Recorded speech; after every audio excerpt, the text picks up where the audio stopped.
bom dia, colegas. Vamos iniciar então a nossa apresentação de hoje pela TV CRCDF. Quero lembrar a todos de que esse é um instrumento informativo, então nós estamos aqui para prestar esclarecimentos sobre esses processos, mas lembrar que os colegas devem procurar depois orientações, inclusive ler a legislação pertinente e atualizar. O bom da apresentação ao vivo é isso. E atualizar aí os procedimentos junto à Receita Federal. Então, hoje nós estamos aqui para orientá-los sobre essa questão que envolve o PERT. Aqui conosco o Júlio César de Alexandria Cruz, que é o chefe do CAC aqui de Brasília. Quero iniciar agradecendo pela presença e pedir suas considerações iniciais. Nós é que agradecemos, Marrocos. Eu estou aqui como representante da Receita Federal, em especial da Delegacia da Receita Federal em Brasília, justamente para promover essa interação, não só com o contribuinte de um modo geral, mas principalmente com as entidades de classe, as entidades sociais, representativas da sociedade civil, para que a gente possa ter uma Receita Federal que atinge todos os níveis da população, com informações para que o cidadão possa realmente exercer as suas atividades de forma regular, e em especial o CRC, que tem um contato muito próximo com a Receita Federal, através dos contadores, e eles possam dar essa informação mais precisa, mais clara para os seus clientes e as pessoas que estão ali próximas. A ideia, Júlio, é essa mesmo. Essa aproximação é importante porque nós temos as demandas dos empresários, dos nossos clientes, e temos que prestar o serviço de qualidade, então a informação é sempre importante para nós. Bom, quero registrar também a presença do contador Jackson, que é coordenador do grupo de interação entre o CRCDF e a Secretaria de Fazenda, está aqui acompanhando presencialmente, e lembrar também que os colegas devem encaminhar para nós sugestões para novas transmissões ao vivo. Lembrar que são assuntos bastante atualizados, questões que estão ocorrendo, para que nós possamos levar de maneira mais rápida, evitando o deslocamento para a sede ou para alguma instituição de ensino, para que nós levássemos cursos até a cidade. Mas esses casos que são mais emergenciais, mais urgentes, nós tratamos aqui pela TV. E aqui quem vai trabalhar comigo hoje é a Fernanda, que é a representante do CRC em Taguatinga, e que vai fazer também suas considerações iniciais. Fernanda. Bom dia a todos. É com grande satisfação que iniciaremos essa palestra com o Júlio César de Alexandria Cruz, e espero que todos os colegas possam contribuir com perguntas que possam agregar a essa nossa palestra, conforme como tem acontecido anteriormente nas demais. E quem não está conectado, vamos chamar os demais para que possa assistir essa palestra, que será de imensa contribuição para toda a categoria. Obrigada, Adriano, pelo convite, e ao CRC por estar divulgando essas palestras online, que tem sido uma grande advinda do nosso trabalho, principalmente por questão de deslocamento, tanto dos empresários contábeis quanto dos seus colaboradores. Então, espero que aconteçam mais e que possam agregar com grande intuito e temas. Grata. Obrigado, Fernanda. Bom, quero lembrar ainda que você que ainda não se inscreveu na nossa página no Facebook, que faça a inscrição, porque na hora do início da apresentação, você recebe uma mensagem automática, pode curtir a página, e lá você pode fazer o seu registro também, inclusive de sugestão de eventos.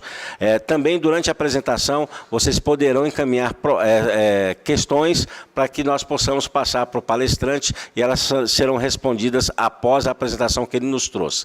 Também registrar aqui que chegou a nossa colega Senilda Taguatinga, que também compõe o grupo de interação entre o CRCDF e a Secretaria de Fazenda.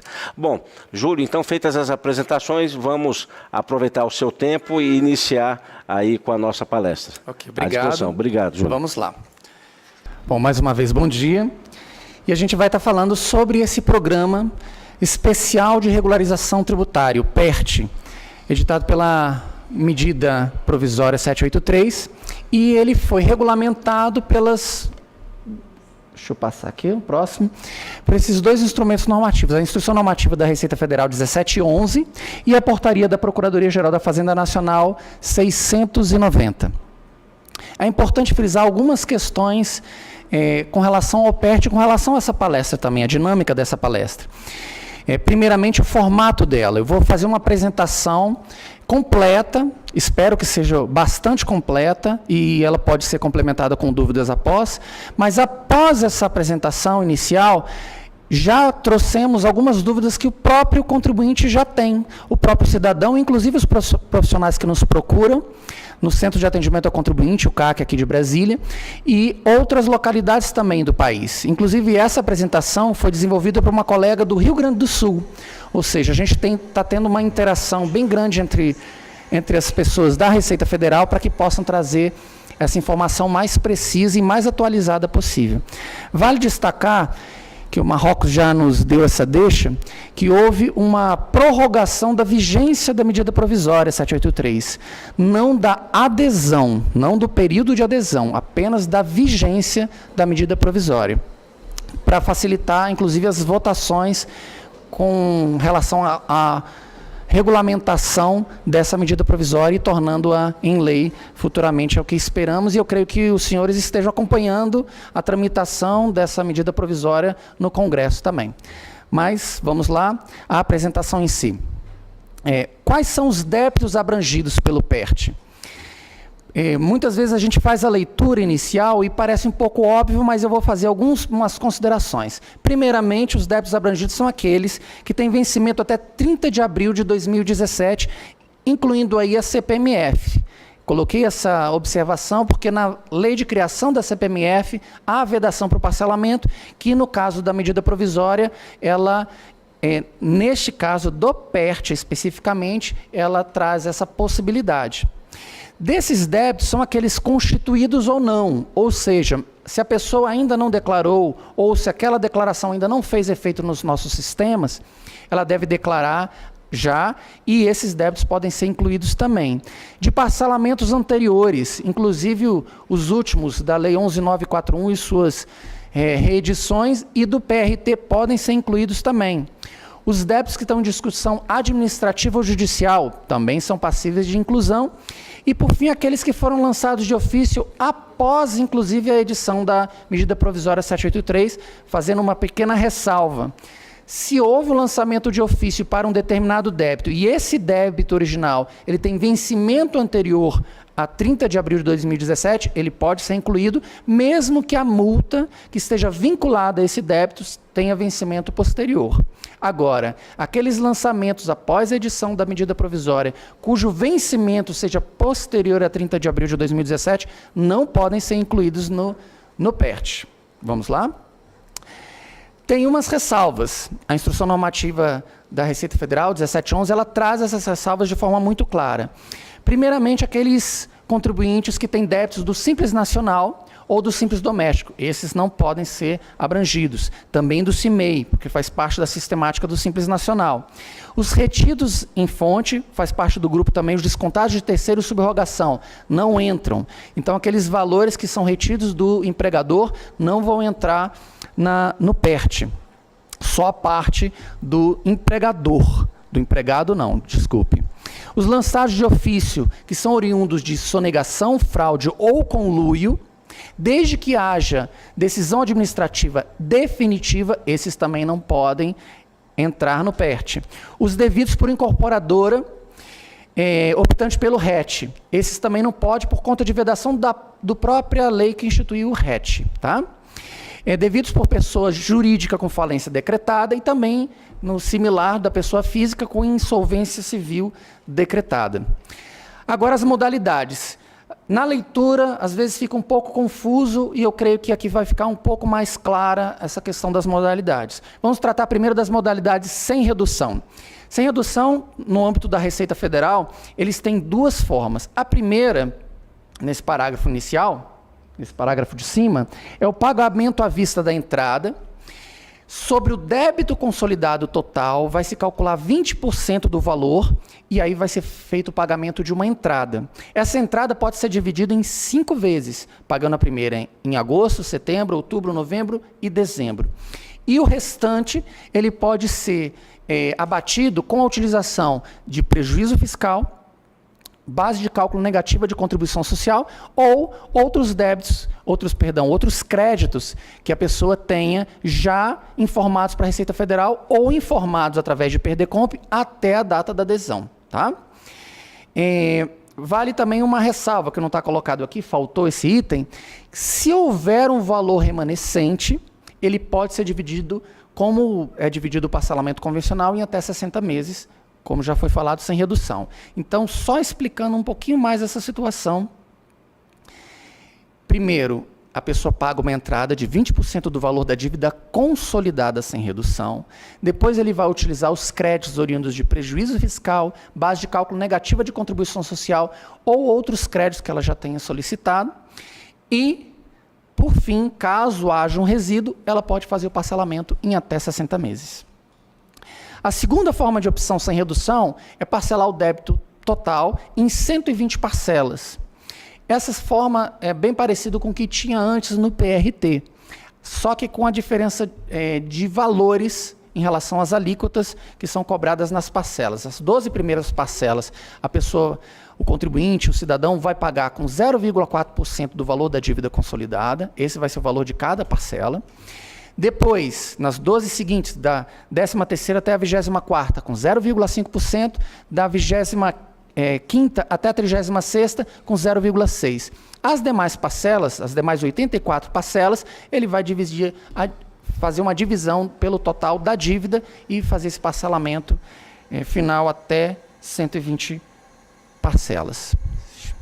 Agora, as modalidades com redução. Também tem duas formas. A primeira são para aqueles contribuintes que têm débitos inferiores, cuja dívida consolidada é inferior a 15 milhões. Para esses, a parcela de entrada vai ser de 7,5%, podendo também ser dividido em 5 vezes, a partir de agosto até dezembro. E o restante, ele pode pagar de 3 formas. Ou uma vez, pagando com redução de juros de 90% e de multa de 50%, pagando isso até janeiro de 2018.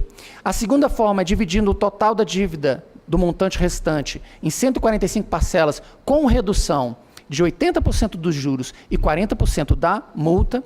E a terceira opção em 175 vezes com redução de 50% dos juros e 25% da multa. Neste último caso, a leitura dos textos legais, ele induz a entendermos que seja somente para pessoa jurídica. Por quê? O valor da parcela mínima se refere a 1% do fator da receita bruta em relação ao mês anterior, e quem faz a apuração da receita bruta é a pessoa jurídica. Para os débitos superiores, para aqueles contribuintes, cidadãos que têm débitos superiores a 15 milhões de reais. Nesse caso, o pagamento da entrada é de 20% e não de 7,5%, ou seja, o pagamento da entrada é de 20%, também podendo ser dividido em 5 vezes, de agosto a dezembro, e o restante vai ser pago da mesma forma que as pessoas que tinham dívida até 15 milhões. Só um detalhe com relação às pessoas que têm dívidas até 15 milhões de reais, é que esses valores, depois de serem feitos o pagamento da entrada, de 7,5% sobre o total da dívida consolidada, ele pode utilizar também prejuízo fiscal que porventura tenha, base de cálculo negativa de contribuição social ou outros créditos que ele já tenha solicitado. E o restante é que o contribuinte vai fazer o pagamento em uma vez, 145 vezes ou 175, como nós havíamos falado. Aqui fizemos uma simulação, talvez não dê para enxergar direitinho, mas eu vou fazer um apontamento aqui com o aparelho. Esses valores aqui são para as várias parcelas. A primeira aqui seria o parcelamento convencional em 60 meses. Nós utilizamos para fazer esse cálculo o valor da Selic. Depois a gente vai falar direitinho que o valor das parcelas deve ser corrigido pela taxa Selic, mas nós utilizamos uma Selic hipotética, uma Selic média, de 0,94%, só para termos uma ideia. Para cada cliente dos senhores, ou para cada contribuinte, se os senhores são os próprios contribuintes, deve ser calculado de acordo com a taxa emitida divulgada pela Receita Federal através de sua página. Mas vindo aqui ao exemplo, usando essa Selic média de 0,94%, nós teremos uma dívida no final do pagamento de 60 meses de mais ou menos R$ 5.100.000. Utilizando a primeira modalidade de pagamento à vista de 20% e o demais com base de cálculo negativa, nesse caso aqui, utilizamos a entrada de 20% e um prejuízo fiscal de 500 mil, para uma dívida de 4 milhões. Desculpa, não falei isso no começo. Neste caso, a dívida ficaria em torno de 4 milhões e 490 mil. Na próxima hipótese, ela é interessante, essa próxima hipótese, porque alonga um pouco mais a dívida. Lembrando, o parcelamento convencional, ele é dividido em 60 meses. Aqui, apesar de não haver redução, já é dividido em 120 meses e, para alguns contribuintes, esse alongamento da dívida permite o pagamento. A próxima tela, que eu vou passar, vai mostrar as parcelas médias. Isso vai dar uma noção interessante para os clientes dos senhores. E aqui nós temos a primeira opção daquela pessoa que tem uma dívida consolidada abaixo de 15 milhões, pagou os 15% e está aqui, ele vai estar pagando mais ou menos 2 milhões e 600 mil. Aqui na segunda opção, em 145 vezes, 4 milhões e 900 mil. E em 175 meses, 6 milhões e 100 mil. E aqui estão as parcelas médias. Veja que a parcela média maior é do parcelamento convencional, é natural isso, mas veja que pode chegar a uma parcela média bastante interessante, dependendo da opção que a pessoa faça com relação ao PERT. Perdão, seguindo. Os débitos abrangidos nas modalidades da PGFN, eles são parcelados bem semelhante aos da Receita Federal, só com uma diferença: não se utiliza os créditos que sejam oriundos de prejuízo fiscal, base de cálculo negativo de contribuição social ou outros créditos que a pessoa já tenha solicitado. Então, modalidade sem redução seria de 120 meses apenas. E, no caso das pessoas que têm débitos até 15 milhões, pagamento de 7,5%, e as 3 opções de pagamento de uma vez, 145 ou 175, e aqueles que têm acima de 15 milhões, da mesma forma, paga a entrada de 20% e a redução vai acontecer em pagando uma vez em janeiro, ou 145 parcelas, ou 175 parcelas, todas a partir de janeiro. Ok? Como foi falado, entrariam para os débitos passíveis de parcelamento pelo PERT, os débitos incluídos em parcelamentos ou cancelados, ou ainda em vigor, ainda ativos. No caso da desistência desses parcelamentos, elas são feitas de formas distintas, dependendo do órgão e dependendo do tipo de parcelamento. Então, vamos esclarecer algumas coisinhas aqui. Primeiro, no momento da adesão, no caso dos débitos da Receita Federal, que é o que estamos mostrando aqui agora, existe, para os senhores que já entraram na página, lá tentando fazer a opção para alguns dos seus clientes, existe a opção de desistência por meio do portal ECAC. Vai se marcar essa opção e vai desistir de todos os parcelamentos que estejam ativos ou não. Isso é feito nessa funcionalidade de desistência de parcelamentos anteriores. É diferente apenas, no caso da Receita Federal, para o PRT. No PRT, em momento posterior, é que é feito a desistência. Mais para frente a gente vai mostrar isso direitinho, tá? Mas é possível fazer desistência pelo portal ECAC também. No caso da Procuradoria, tem uma pequena diferença em relação à Receita Federal. Todos os parcelamentos pressupõem um pedido, que é a adesão, e uma consolidação.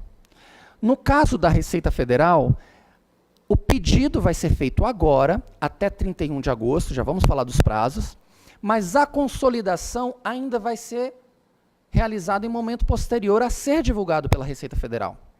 Já na Procuradoria, não. Na Procuradoria, no momento da adesão, já é feita a consolidação. Tem algumas implicações que advêm dessa situação. Primeiro, para os parcelamentos de débitos controlados pela Procuradoria, no momento da adesão, porque já há consolidação, já é pedido para o contribuinte indicar quais são os débitos que ela tenha. Então, se a pessoa tem aqueles débitos, no momento da adesão, ela vai indicar. No caso da Receita Federal, não. A pessoa não vai indicar neste momento e é de responsabilidade do contribuinte fazer o cálculo dos valores. Já já a gente vai detalhar essa situação. Eu estou falando disso agora porque, se a pessoa tiver parcelamentos anteriores, ordinário simplificado, da Lei 10.522, são os parcelamentos que são feitos ou pela internet ou presencialmente no atendimento aqui na Receita Federal, ele faz o pedido de desistência e deve acompanhar a situação do requerimento de desistência. Só depois que a desistência for confirmada é que ele vai fazer o pedido de adesão. Após o processamento da desistência, indicar os débitos para a inclusão do PERT. É importante falar isso para que as pessoas comecem a informar para os seus clientes, que os senhores comecem a informar para os seus clientes, ou ter consciência de que não basta apenas a adesão, tem que, se houver a necessidade ou a intenção de fazer a inclusão de débitos que estão incluídos em parcelamentos anteriores, primeiro é feita a desistência desses parcelamentos, acompanha-se se já foi efetivada a desistência e, posteriormente, faz-se a inclusão desses débitos, aderindo ao PERT pela Procuradoria. Seguindo. A desistência desses parcelamentos vai ser individualizada. Se os senhores têm clientes, ou os senhores mesmos têm 10 parcelamentos, tem que desistir de todos eles que se quer incluir ao PERT. Ou seja, eu só quero incluir um desses parcelamentos. Desiste só daquele ali. Tá? E abrange todos os débitos que estão nesse parcelamento. O que quer dizer isso? Nós vimos anteriormente que débitos referentes a imposto de renda retido na fonte não podem ser incluídos no PERT. Mas há parcelamentos, processos de parcelamento, que têm em seu bojo incluídos tanto débitos que podem ser incluídos no PERT, quanto débitos que não podem ser incluídos no PERT. Nesse caso, a desistência vai ter efeito para todos esses débitos. Todos eles voltam à situação de cobrança e vai se fazer a inclusão apenas daqueles que podem ser incluídos no PERT. E os demais débitos que não podem ser incluídos no PERT, eles vão ficar em aberto. E aí vai ser possível fazer de duas uma, ou fazer o pagamento, ou um reparcelamento para regularizar essa situação. E caso a pessoa, mais para frente, desista, não quero PERT, mas tenha desistido também dos parcelamentos anteriores, não vai se retornar à condição de parcelados aqueles débitos que foram desistidos, que tiveram o seu parcelamento desistido.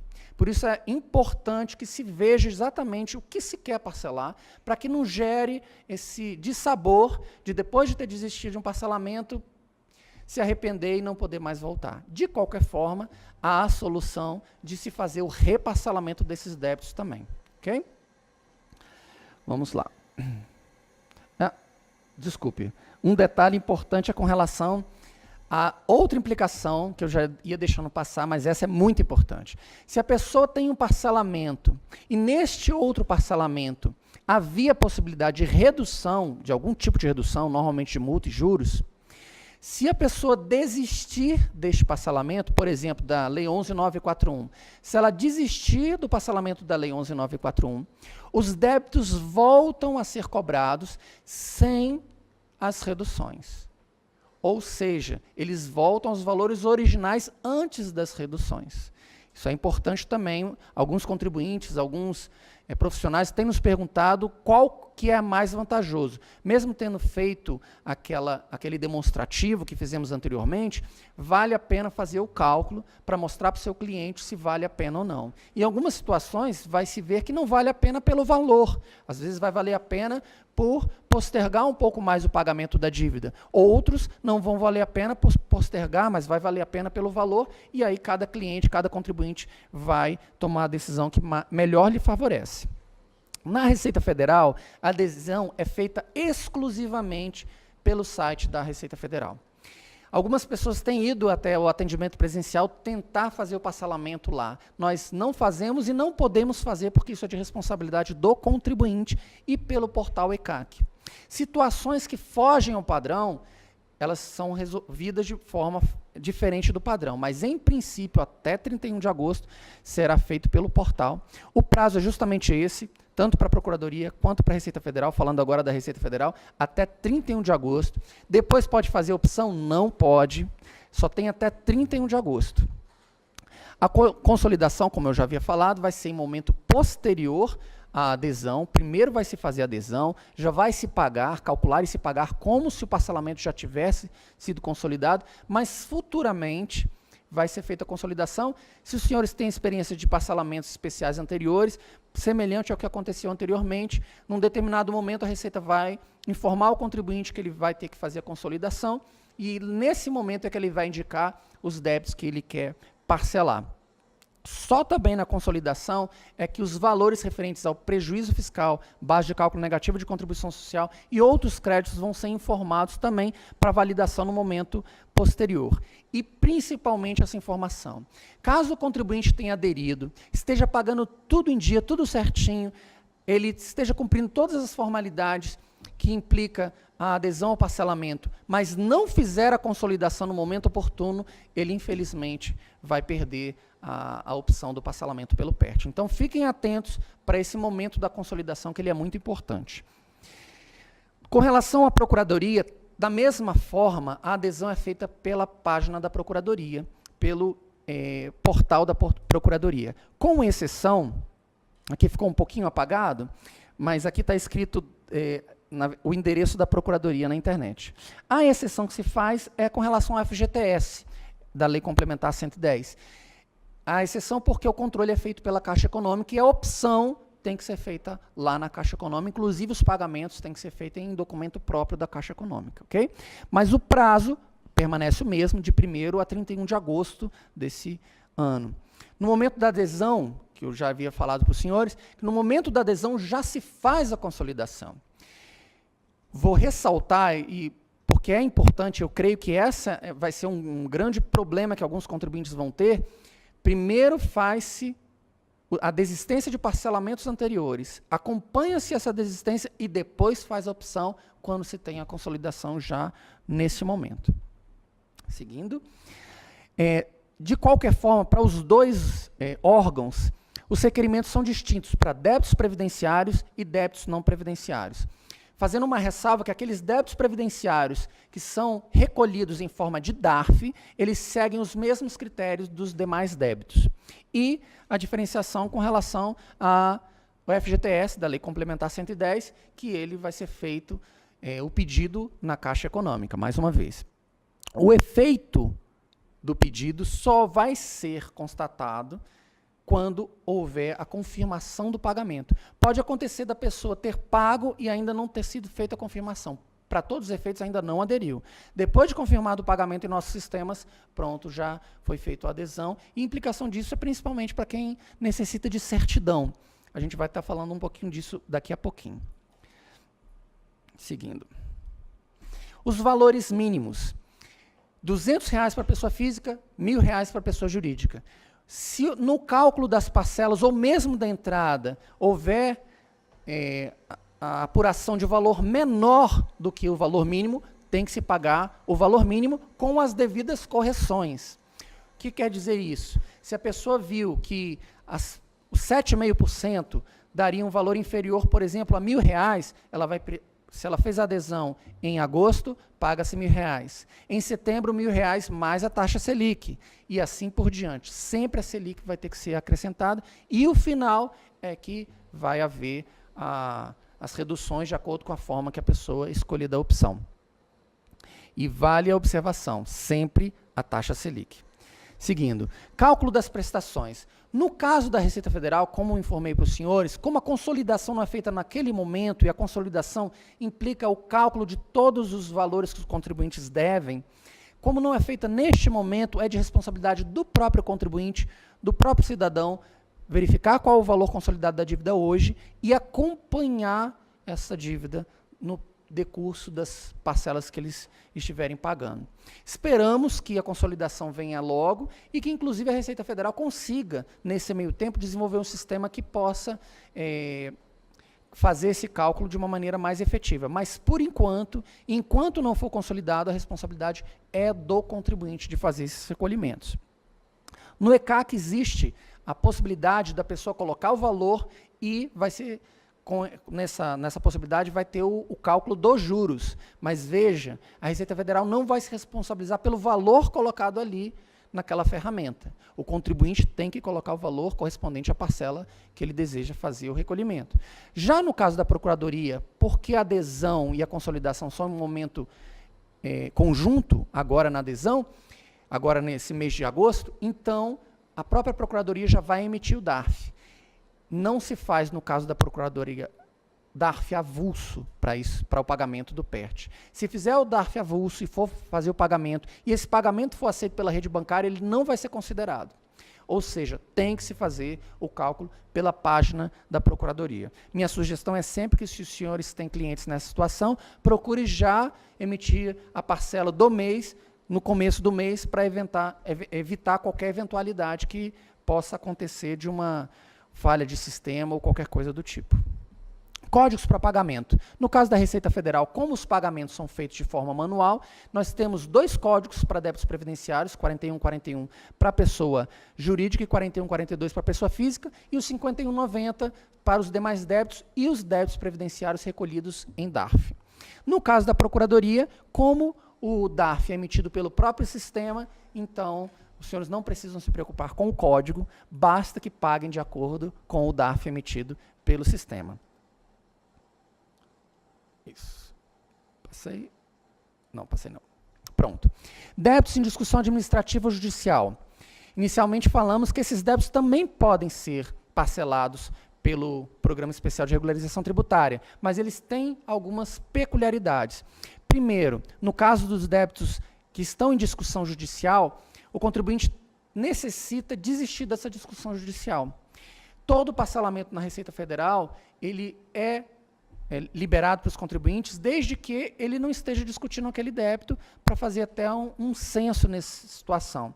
Então, ele vai, protocola na Justiça esse pedido de desistência e traz à Receita Federal, depois nós vamos ver situações em que o contribuinte vai ter que vir aqui, tem umas situações especiais, esta é uma, ele vai trazer à Receita Federal esse pedido e vai formalizar um processo para que esse pedido possa ser analisado no devido tempo.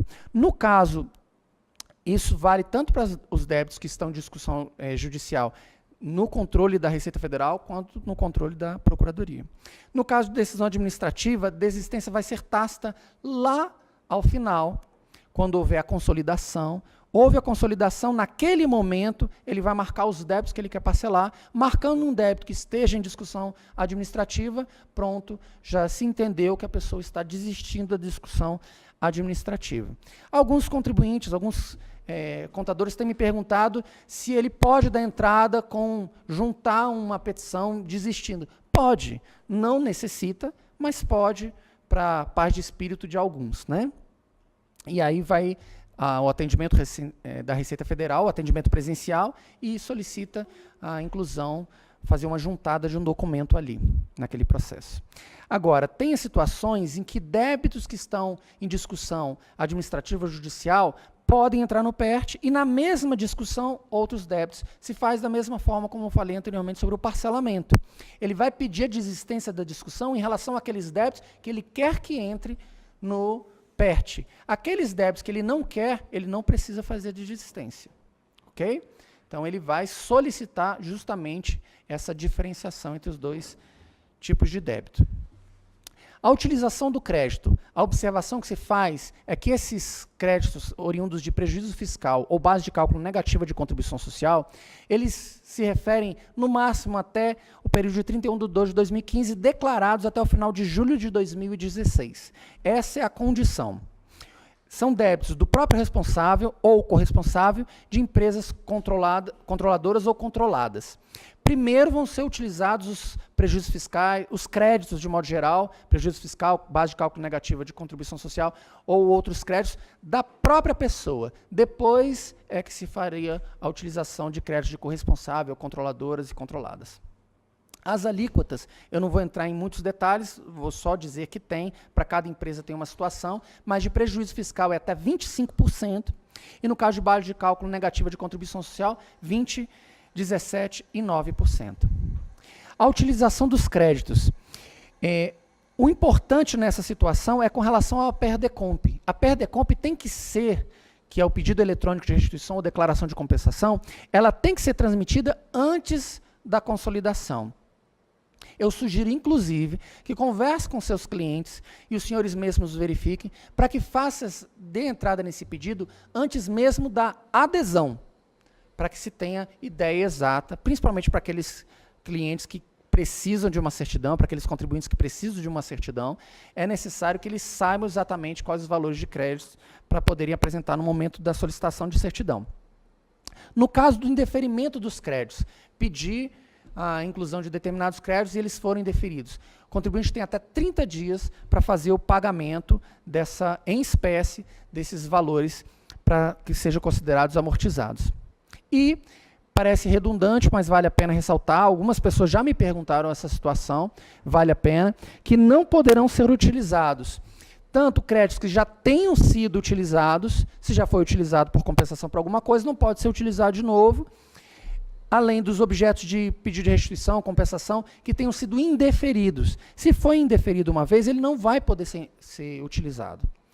Alguns contribuintes falaram, mas eu tenho direito. No âmbito administrativo, que é o que estamos tratando, foi dito administrativamente pela Receita Federal que não há esse direito. Então, nesse caso, não se pode utilizar essa compensação. Ou outros créditos que seja vedado pela legislação em vigor. Agora, implicações da adesão. Não são só benesses, tem alguns cumprimentos que o contribuinte tem que estar alerta para que ele não descumpra, para que ele não seja excluído do PERT. E a gente vai ver os motivos de exclusão depois. A primeira implicação é, quando a pessoa faz um parcelamento na Receita Federal, isso para qualquer parcelamento e serve agora para o PERT também, os débitos que ele está incluindo nesse parcelamento estão sendo confessados, ou seja, o contribuinte diz que deve, de forma irrevogável e irretratável. Lembro sempre que isso é no âmbito administrativo. Ele é irrevogável e irretratável. A segunda, aceitação do domicílio tributário eletrônico.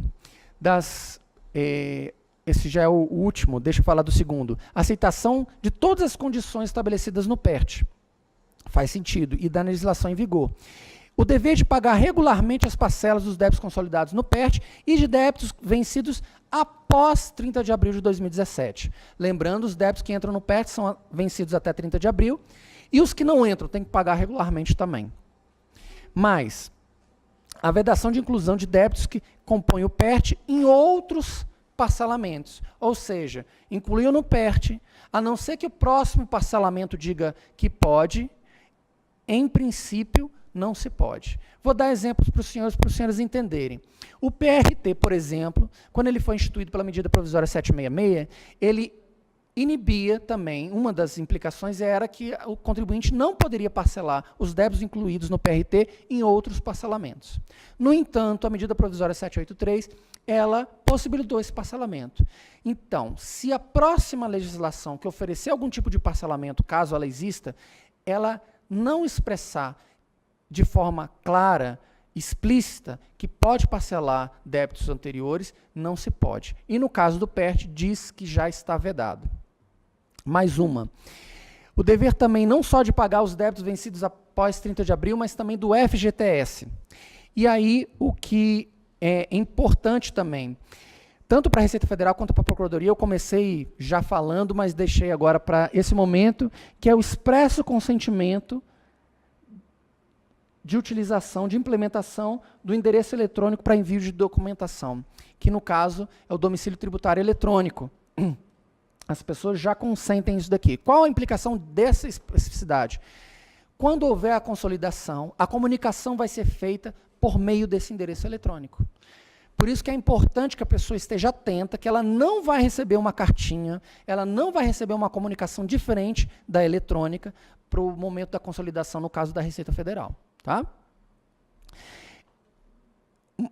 Naturalmente, a pessoa faz a desistência judicial, a pessoa faz a desistência de débitos que estão discutidos judicialmente, mas se mantém os gravames decorrentes de arrolamento de bens, medidas cautelares ou outras garantias prestadas na execução fiscal ou qualquer ação judicial. Isso é importante porque não se acaba com todo o processo judicial. Ele apenas se desiste da discussão do contribuinte sobre aqueles débitos.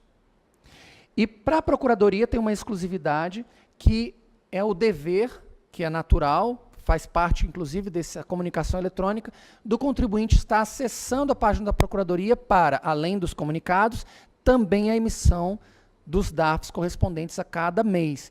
Isso é importante, muitos contribuintes nos procuram dizendo que não foram comunicados sobre as parcelas que já tinham vencido. Aqui está específico na portaria 690 da Procuradoria que o contribuinte é responsável por buscar na página da Procuradoria os valores a serem pagos. Hipótese de exclusão. Falta de 3 parcelas, pagamento de 3 parcelas consecutivas ou 6 alternadas, faz essa exclusão. Quando o contribuinte fez todos os pagamentos e faltou só uma parcela, se ele não pagar aquela parcela, ele é passível de exclusão.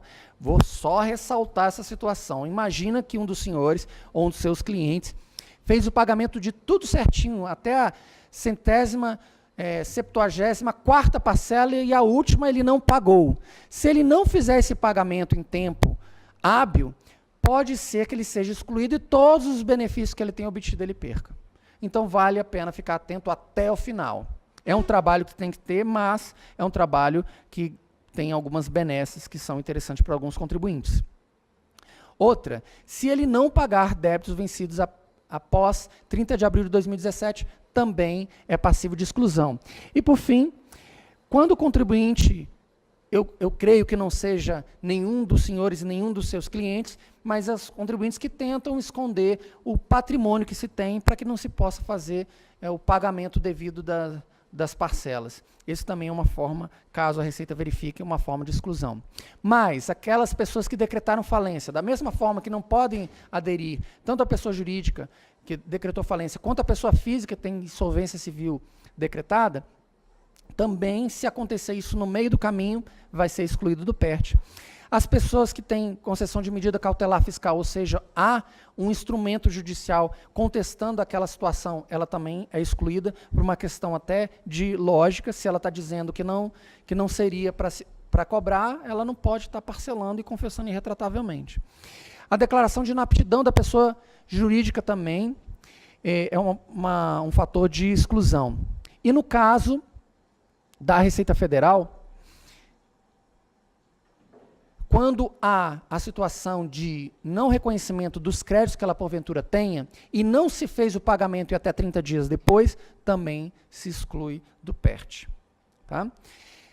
Bom, chegamos aqui ao final de uma explicação inicial. Eu sei que é um pouco demorada, mas ele tem muitos detalhezinhos nessa forma de parcelamento, mas agora eu preparei algumas perguntas e respostas, já oriundas dos contribuintes. Eu sei que essa interação que nós temos de forma remota, ela é muito interessante, mas ela traz alguns detalhes que a gente precisa, de repente, trabalhar. Para evitar algumas dessas, já trouxe algumas perguntas, são mais de 30 perguntas que já nos fizeram. Algumas eu vou passar rapidamente, mas outras eu já vou trazer para os senhores. Vamos lá. Primeira pergunta. Selecionei a modalidade incorreta no momento da adesão. E agora? Como corrigir? Na verdade, não existe uma forma de correção agora. O que o contribuinte vai ter que fazer? Isso no caso da Receita Federal. Ele fez a adesão e está pagando lá como se fosse o parcelamento em 120 parcelas, mas na verdade ele queria pagar a entrada de 7,5% e dividir em 145 meses. O que ele faz? Ele passa a pagar de acordo com a opção que ele gostaria de ter feito.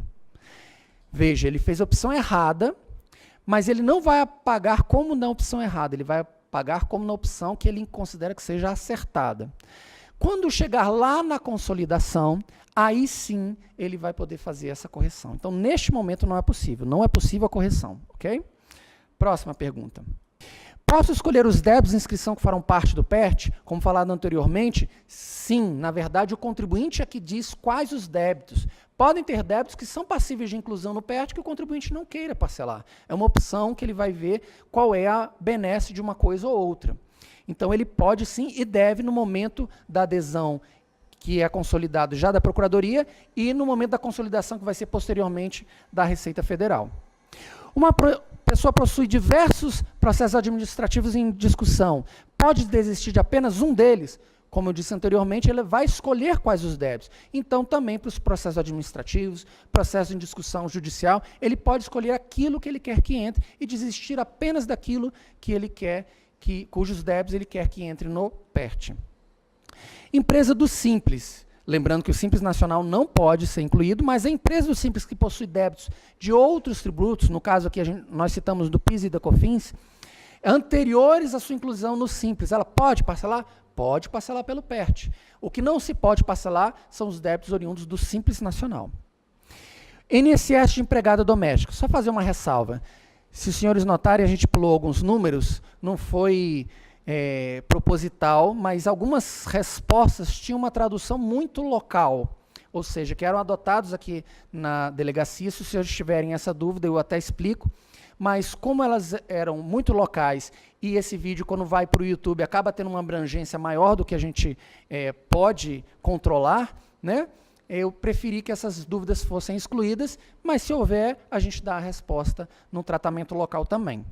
Bom, voltando à pergunta. O INSS de empregada doméstica, referente à parte do empregador, pode ser incluído no PERT? Pode. O que não pode é a parte do empregado. Essa não pode. Mas a parte do empregador pode ser incluída no PERT. Multa isolada pelo pagamento de estimativa de imposto de renda e contribuição social pode ser incluída no PERT?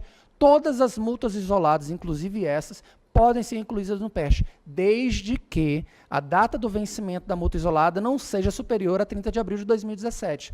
Ou seja, multa por atraso na declaração na DCTF. Pode ser incluída? Pode. Multa por atraso de declarações todas podem ser incluídas.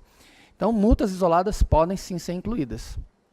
Auto de infração lançado após a edição da medida provisória 783. Pode ser incluída no PERT? Pode, desde que o tributo que está sendo cobrado tenha vencimento anterior. A pergunta fica um pouco confusa, porque a multa tem vencimento posterior a 30 de abril de 2017, mas se o tributo tem vencimento anterior a 30 de abril de 2017, pode ser incluída no PERT também, com as devidas reduções. Imposto de renda de pessoa física, de 2017, cujas cotas ainda nem terminaram de pagar, pode ser incluído no PERT? Pode, até o meu caso pessoal. Eu tenho imposto a pagar, eu e minha esposa temos imposto a pagar. Lembrando que quem paga imposto é que teve um valor que pode pagar imposto, então pagar imposto é bom. Mas pode ser incluído. As cotas todas são incluídas, porque o vencimento do imposto é 30 de abril de 2017. Não se considera o vencimento das cotas, mas do imposto. Seguindo, débitos do Simples Federal podem ser incluídos no PERT? Não há vedação para a inclusão dos débitos. Apesar dessa pergunta ter sido feita até internamente à Receita Federal e ela não ter uma decisão formal, o que eu posso dizer hoje para os senhores é que não há uma vedação explícita para os débitos que foram incluídos nessa modalidade do Simples Federal. Então, em princípio, eles não teriam essa vedação. Os débitos relativos às contribuições sociais previstas nas alíneas A, B e C do parágrafo único do artigo 11º da Lei 8.212 de 91 poderão ser consolidados no PERT, conforme artigo 4º, parágrafo 1º, inciso 1 da IN da Receita Federal 1711 de 2017. Já o artigo 2º, inciso 3º do parágrafo único, veda a inclusão de tributos passíveis de retenção na fonte. Esses dois dispositivos não seriam contraditórios? Fizeram essa pergunta para mim e ela ficou um pouco confusa quando a gente entra realmente na Lei 8.212, que lá fala que os débitos devidos pelos empregados, mas que é a linha C do artigo 11, do parágrafo único do artigo 11. No entanto, nessa linha C, estão incluídos, como nós ressaltamos aqui, os contribuintes individuais. Então, pode ser incluído, mas aqueles que são referidos à retenção na fonte não podem ser incluídos. Não há uma contradição nesses dois itens. Contribuinte pessoa física deseja parcelar débito proveniente de regularização de obra no PERT. É possível? Todos os débitos que tenham vencimento até 30 de abril de 2017 podem ser incluídos no PERT, e esse é um caso deles. Pode ser incluído sim. Pode ser parcelado o PERT, o INSS, que foi descontado dos funcionários, como a gente falou anteriormente, esses descontos não podem, dos segurados não podem.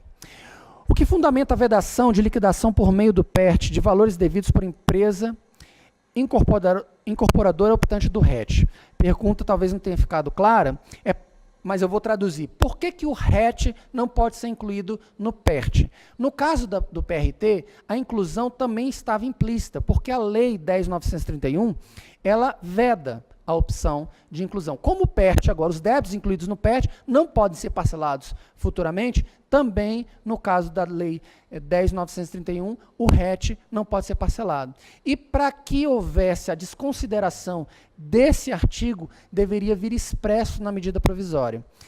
No final da medida provisória, se os senhores tiverem a curiosidade de ler, lá no final vai haver a vedação de vários artigos, de vários instrumentos normativos, e são os vários instrumentos normativos que regulamentam, desde o Refis, PAES, Lei 11.941, todos eles estão incluídos ali também. Tá? Quem pagou a primeira parcela de entrada em julho deverá pagar quando a segunda, já que a entrada é dividida em 5 prestações. Em julho, se ele fez a opção e fez o pagamento, a primeira parcela que nós damos como exemplo nos instrumentos normativos como sendo em agosto, ele já pagou. Então, ele precisa pagar? Não. Na verdade, todas as parcelas têm uma data de vencimento. Em princípio, eu não recomendo, mas em princípio, se tem a data de vencimento, pode pagar até o vencimento. Pagando antes, está pagando até o vencimento. Eu brinco com os contribuintes e os profissionais que as inovações nas formas de fazer, que diferem um pouquinho da norma, eles podem ter consequências da pessoa ter que se explicar, principalmente no momento de atendimento presencial, em especial no trato da emissão de certidão. Então, eu não recomendo, mas é possível. Lembre-se que vai ter que ter toda a explicação para que possa fazer com que o atendente da Receita Federal compreenda o que foi, a forma como foi adotada, desde que naturalmente previsto em lei. Existe obrigatoriedade de pagamento de entrada da entrada de forma parcelada ou posso pagar uma única vez? Para o caso de parcelamento, as parcelas incidiriam somente em janeiro de 2018, havendo lacuna de pagamento em alguns meses? Veja, a pessoa não está obrigado a dividir o valor da parcela, que é de 20% ou de 7,5%, em 5 vezes. É uma opção que o contribuinte tem. Caso ele o faça, ele pode fazer em até 5 vezes. Se ele fizer em menos vezes, desde que pague 20% ou 7,5%, pode. Paga uma vez? Pode também. Agora, vence, como eu falei anteriormente, vence as parcelas depois do pagamento da entrada, caso se opte por parcelar ou pagamento único, a partir de janeiro de 2018. Eu creio que tem uma pergunta sobre isso, se eu falar novamente, me desculpem, mas e se a pessoa quiser fazer o pagamento da entrada e já fazer o pagamento da parcela única agora em agosto? Pode? Pode. Só que ele vai ter que fazer uma distinção entre essas duas formas de pagamento. Um pagamento para a entrada, dos 20% ou 7,5%, e outro pagamento, ou seja, um segundo pagamento para os valores com redução. Isso tem que ficar claro para que haja uma distinção, e tem que ser dessa forma, tá? Então, o contribuinte pode, mas seguindo essa sistemática de 2 pagamentos. A obrigatoriedade de pagamento de parcela mínima é válida também para a entrada de 7,5% ou 20%? Sim. O mínimo que se pode pagar em qualquer situação para a pessoa física é R$200 e R$1.000 para a pessoa física. Caso, ao final, o resíduo seja menor que R$200 ou menor que R$1.000 para a pessoa física ou jurídica, aí já é uma outra situação. Mas o normal das parcelas é que tem esse valor mínimo. Uma empresa deseja pagar seus débitos à vista em uma única vez ainda em 2017. Como eu falei anteriormente, pague desde que faça um pagamento para a entrada e outro pagamento para o valor mínimo. Perdão, o valor com as reduções. Próxima. Contribuinte efetuou a adesão, mas esqueceu de desistir dos parcelamentos em curso. Ainda é possível efetuar a desistência? A desistência deve ser feita até o final da adesão, que é 31 de agosto de 2017. No caso da Receita Federal, a sistemática que a gente explicou, logo na entrada, marca lá que quer desistir, ótimo. No caso da Procuradoria, tem o detalhe, que eu vou voltar a insistir, que se a pessoa quer que aqueles débitos entrem no PERT, ela precisa desistir, acompanhar a desistência e depois fazer o pedido de inclusão. 22. Não encontrei a opção para desistir do PRT, como proceder? Aqui eu faço uma pausa para a gente verificar na tela mesmo como é que funciona. Ela não vai ser incluída naquele momento inicial, eu digo isso no caso da Receita Federal, não vai ser incluída naquele momento inicial, naquela ferramenta para desistir. Vai ser incluída no momento seguinte a opção que ele está fazendo, aos procedimentos. Eu creio que dê para ver se quem está acompanhando deve dar para ver. Se não, os senhores vão ver, seguindo o pedido, vai se verificar que tem aqui a opção relativo ao PRT em relação ao PERT. E a perguntinha eu vou ler aqui para facilitar. A pergunta que vai ser feita é: deseja optar pela desistência do PRT e a migração dos pagamentos para o PERT? Sim ou não? Então, seguindo a opção pelo PERT, logo em seguida vai ter a opção para desistência do PRT de forma individualizada. Seguindo, como ficam as parcelas já pagas do PRT no caso de desistência? Como vimos na página anterior, os pagamentos efetivados pela PRT são migrados automaticamente para o PERT. Então, eles já começam quitando a parcela inicial do PERT até o montante dela e talvez até, no caso, começa quitando a entrada e talvez até algumas das parcelas seguintes. A possibilidade de ser feita a desistência parcial do PRT, deixando os débitos referentes à retenção na fonte no PRT e migrando os demais para o PERT? Infelizmente, não. Isso vale para todos os parcelamentos, a desistência do parcelamento como um todo. Então, infelizmente, não há possibilidade de ficar com uma parte de um e se incluir para os demais os outros.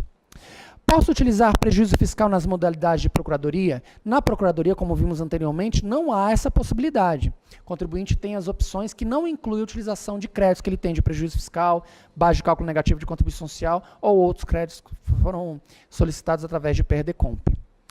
Em que momento vou informar a utilização de prejuízos fiscais e base de cálculo negativo da contribuição social? No caso da Receita Federal, onde vai ser utilizado esses créditos, onde serão utilizados esses créditos, no momento da consolidação. Ali sim vão ser informados os valores que se teriam tanto de uma coisa quanto de outras. Prejuízo fiscal, base de cálculo negativo da contribuição social e saldo credor de IPI podem ser utilizados para pagamento de débito previdenciário no PERT ou somente para os demais débitos? Na verdade, a utilização é para toda a dívida que ele tem na Receita Federal.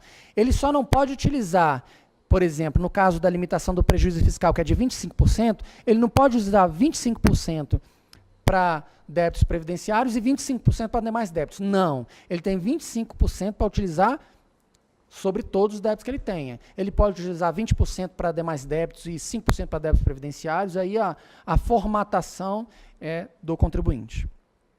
O sujeito passivo poderá utilizar cumulativamente prejuízo fiscal, base de cálculo negativo de contribuição social e demais créditos?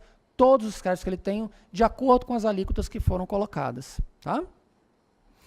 Posso utilizar parte do prejuízo fiscal para os demais débitos e parte para os débitos previdenciários? Como falamos anteriormente, sim, desde que se limite ao percentual que foi colocado, 25% para os prejuízos fiscais, 17,9% para a base de cálculo negativa de contribuição social. E os débitos vencidos após 30 de abril de 2017 poderão ser parcelados? Essa foi uma boa pergunta. Podem ser parcelados. Até a consolidação ele pode regularizar a situação dele. Por quê? Entre a adesão e a consolidação, para todos os efeitos, no caso dos débitos controlados pela Receita Federal, só houve o pedido. Ainda não foi confirmado. Quando houver a consolidação, aí sim. Na consolidação, a exemplo de parcelamentos especiais anteriores, como aconteceram? A pessoa, na consolidação, dizia qual a opção que ela queria em termos de parcelamento ou pagamento, depois marcava os débitos que ela tinha e se verificava quais os pagamentos que ela fez. Naquele momento, se houvesse uma diferença, ela teria que recolher aquela diferença para que o parcelamento dele, aí sim, dessa pessoa aí sim, fosse confirmado. Então, até lá, os débitos vencidos após 30 de abril de 2017 podem ser parcelados. Podem sim. Empresa aderiu ao PERT e quer baixar o CNPJ. Será excluído do parcelamento? Sim. Ela vai poder pedir o cancelamento do CNPJ só no momento posterior ao pagamento das dívidas que ela tenha. Tá? Tá no artigo, no inciso 4 do parágrafo 9. Os débitos judiciais serão convertidos para a primeira parcela no caso de existência do processo judicial? Não. aqui vale a pena a leitura, eles são automaticamente transformados em pagamento definitivo ou convertidos em renda, até o montante necessário para a apropriação dos débitos envolvidos no litígio. Ou seja, tem lá débito de imposto de renda, por exemplo, e fez o pagamento de uma parte daquele valor, como depósito judicial. Transforma-se ali em pagamento definitivo para quitar aquele valor, ou uma parte daquele valor, e o restante é que pode ser parcelado pelo PERT. Alguns contribuintes perguntaram, aí não vai valer a pena. Veja, o parcelamento ele não traz benefícios para todas as pessoas. Ele traz benefícios para algumas pessoas e essas pessoas vão verificar se é vantajoso ou não em cada caso trazer os débitos que ela tenha parcelado ou discutidos para essa situação do PERT. Por que não consigo fazer o pagamento das GPS no PERT do Banco do Brasil? Eu creio que essa situação esteja até regularizada. Inicialmente, isso aconteceu no mês passado, não ouvi mais nenhum questionamento desse, pelo menos no atendimento presencial aqui na Receita Federal. As pessoas não estavam conseguindo fazer pagamentos de GPS com os códigos 4141 ou 4142. Nos comunicamos com o Banco do Brasil, eles informaram que iriam regularizar a situação, isso foi até no mês de julho, eu creio que já esteja normalizado, e caso continue acontecendo esse problema, a sugestão que damos é procurar outro agente arrecadador até que eles se adequem. Como eu sei quais as competências que estão num determinado débito previdenciário e se tem parte dos segurados? Eu vou mostrar aqui no site, tem essa possibilidade, tá? De obter um relatório detalhado dos débitos previdenciários. Mas vale uma observação. Os contribuintes, eles são os detentores da informação. E os contribuintes nos passam, Receita Federal e demais órgãos controladores, nos passam as informações inicialmente. A Receita Federal, como um órgão público, entende que nós trabalhamos com pessoas de boa-fé de um modo geral. Sendo assim, nós acreditamos que as pessoas estão encaminhando todas as informações para a Receita Federal e encaminhando de forma correta. Ou seja, as declarações são fornecidas pelo contribuinte. Eu estou colocando isso porque parece fazer um pouco de falta de sentido, eu sei que tem algum, mas faz um pouco de falta de sentido quando o contribuinte pergunta à Receita Federal o que ela deve naquele momento. Então, num primeiro momento, o contribuinte que nos informou quanto deve. Agora, tem uma segunda situação, quando a Receita Federal, fazendo o trabalho de fiscalização, vai ao teu contribuinte e informa quanto ele deve.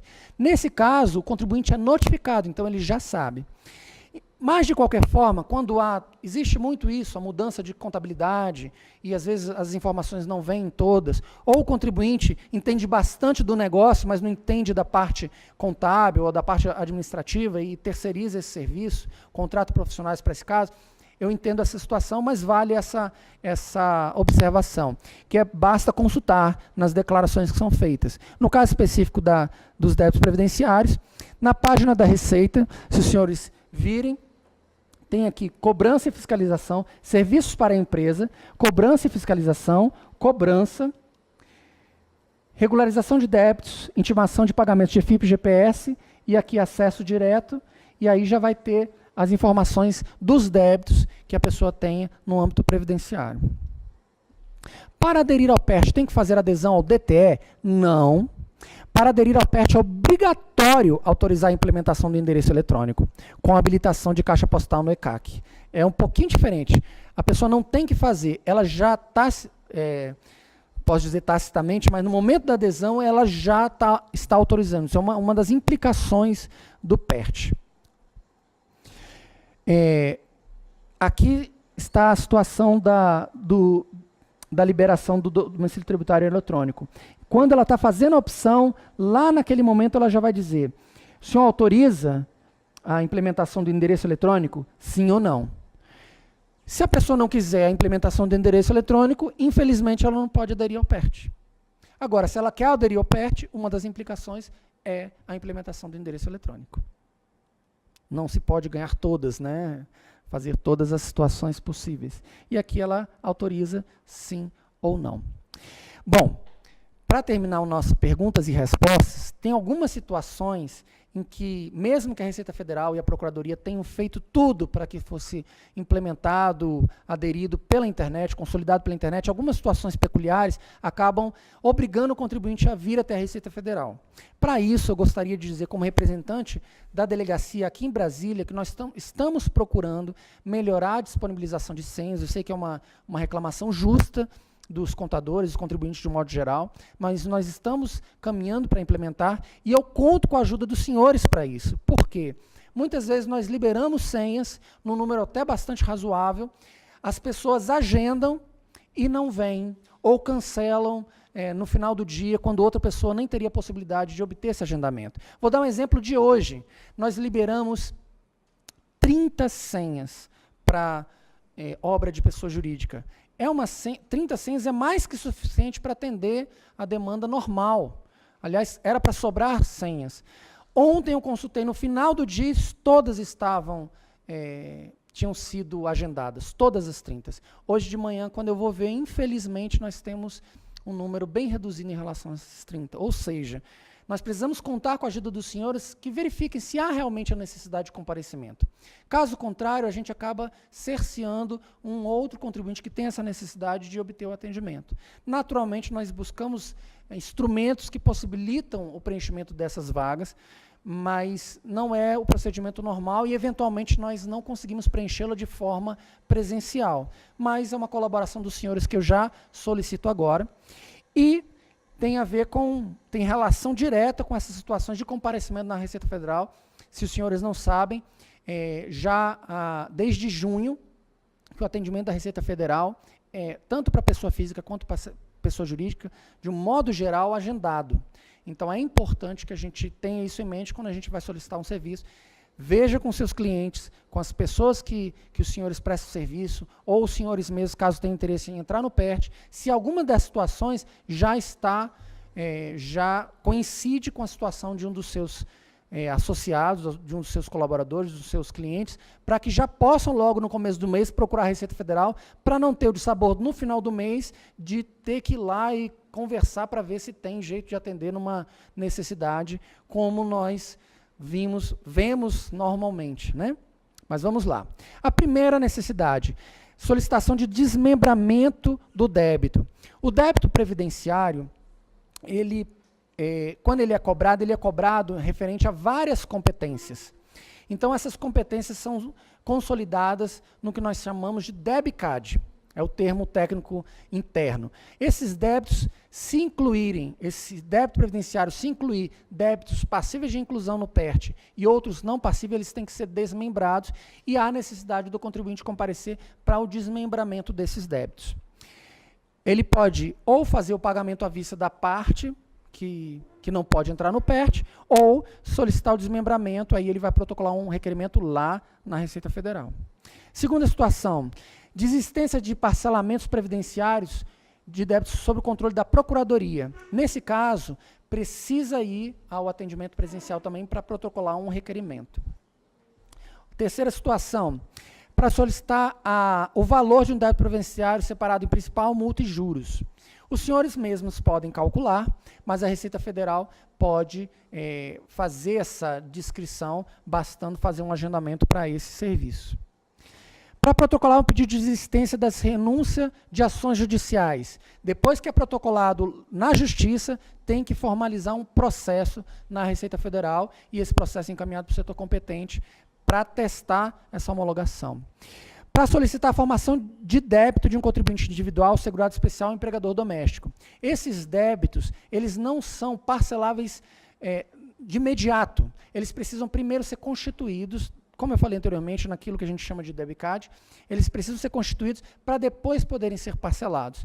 Então, no caso, a pessoa vai à agência do INSS, verifica lá os valores que ele tem a parcelar e depois vai à Receita Federal para confessar esses débitos através de uma senha de parcelamento. Todos esses são senhas de parcelamento. Para solicitar a formação do débito de um aro feito pela internet. Esse é o caso da obra, da verbação de obra, né? Seria o caso. A senha, está sendo feita uma mudança, provavelmente vai acontecer nos próximos dias ou no próximo mês, da mudança da nomenclatura. Mas hoje a pessoa que necessita de regularização de obras, ela busca a senha em declarações e demonstrativos DISO, que é a Declaração de Informações sobre a Obra. Só para ter essa distinção, porque muitas vezes pessoas vão até certidão e situação fiscal, que é o grupo um dos grupos que nós temos lá, e não encontra esse serviço, mas ele está encontrado, ele está localizado em declarações e demonstrações em DISO. E esse é o serviço que nós fazemos para a adequação à questão da emissão do aro, para aqueles que não conseguiram ainda fazer essa situação. Para solicitar a liberação de certidão positiva com efeito negativa. Pronto, aí chegamos numa situação que muitos clientes dos senhores e os senhores têm buscado a Receita Federal e às vezes se deparam com uma situação não muito propícia para emissão.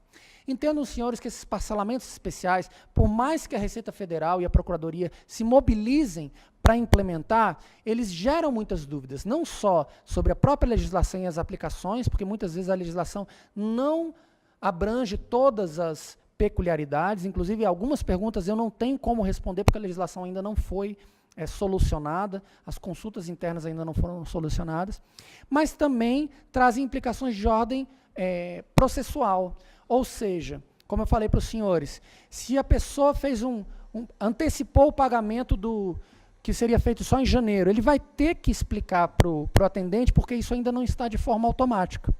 Essas situações muitas vezes fazem com que um atendente tenha que segurar o pedido pelos 10 dias, que não é o normal. O normal é quando o contribuinte vai até a Receita Federal solicitar uma certidão, que no momento da solicitação ele já tem a certidão. Em algumas situações específicas, eu posso lhes dizer que o PERT é uma delas, eventualmente tem que ser feito cálculos mais elaborados, consultas mais profundas, para se entender que se pode ou não fazer a liberação de certidão, e por isso o atendente da Receita Federal dá um prazo, que é o prazo legal previsto no Código Tributário Nacional, CTN, de 10 dias para a resolução desse caso. De qualquer forma, quando a pessoa vai até a Receita Federal, ele tem que trazer pelo menos 2 requerimentos. O pedido de certidão e o outro, o demonstrativo da lei, da medida provisória 783. Eu coloquei aqui para os senhores, em formulários, isso na página inicial.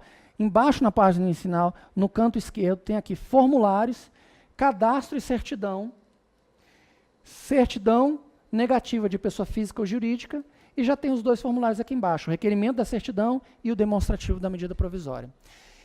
Se os cálculos são vários e há uma confusão, até para os senhores mesmos entenderem, sugestão que eu lhes faço, facilitem, façam uma planilha à parte disso daí para poder demonstrar. Muitos contribuintes têm feito isso, muitos contadores têm feito isso, facilita e agiliza o processo de liberação. Caso contrário, não tem problema, nós vamos ter que verificar. Agora, pode ser que a emissão da certidão não seja tão imediata quanto gostaríamos, quanto a necessidade, muitas vezes, dos clientes dos senhores ou dos senhores mesmos gostariam. Então, é uma sugestão que é válida. Traga o mais esmiuçado possível para que o atendente possa também entender e fazer a liberação. Muito obrigado. Passo a palavra aqui para o Marrocos para a gente poder continuar. Bom, inicialmente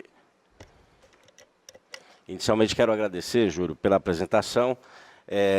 De qualquer forma, eu quero agradecer também a nossa delegada, Bárbara, por ter liberado e contribuído com esse evento de hoje, e falar que a gente vai retomar essa questão da senha, a gente retoma no final da apresentação, mas até para poder explicar melhor, para que vocês também não tenham uma impressão equivocada nossa.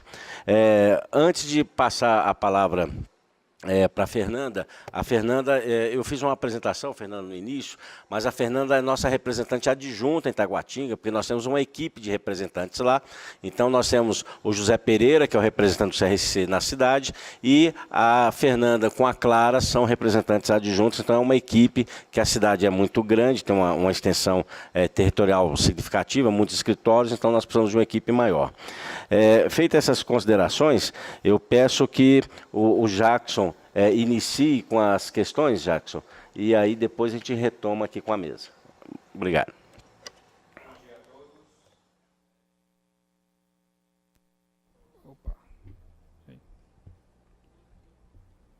Bom dia a todos. Quero agradecer aqui a presença do Júlio e acredito que essa chuva de informações será de grande valia para toda a classe contábil e para as empresas também. Júlio, a gente recebeu algumas questões aqui, eu vou repassar para você. Quando se diz em programa especial de regularização tributária, não fica estritamente ao parcelamento. É o que alguns vêm questionando. E aí vem a seguinte pergunta. Os impostos retidos na fonte, as contribuições previdenciárias, eu não estou pedindo o parcelamento delas através do programa de regularização. Eu estou pedindo o benefício do programa para pagamento à vista.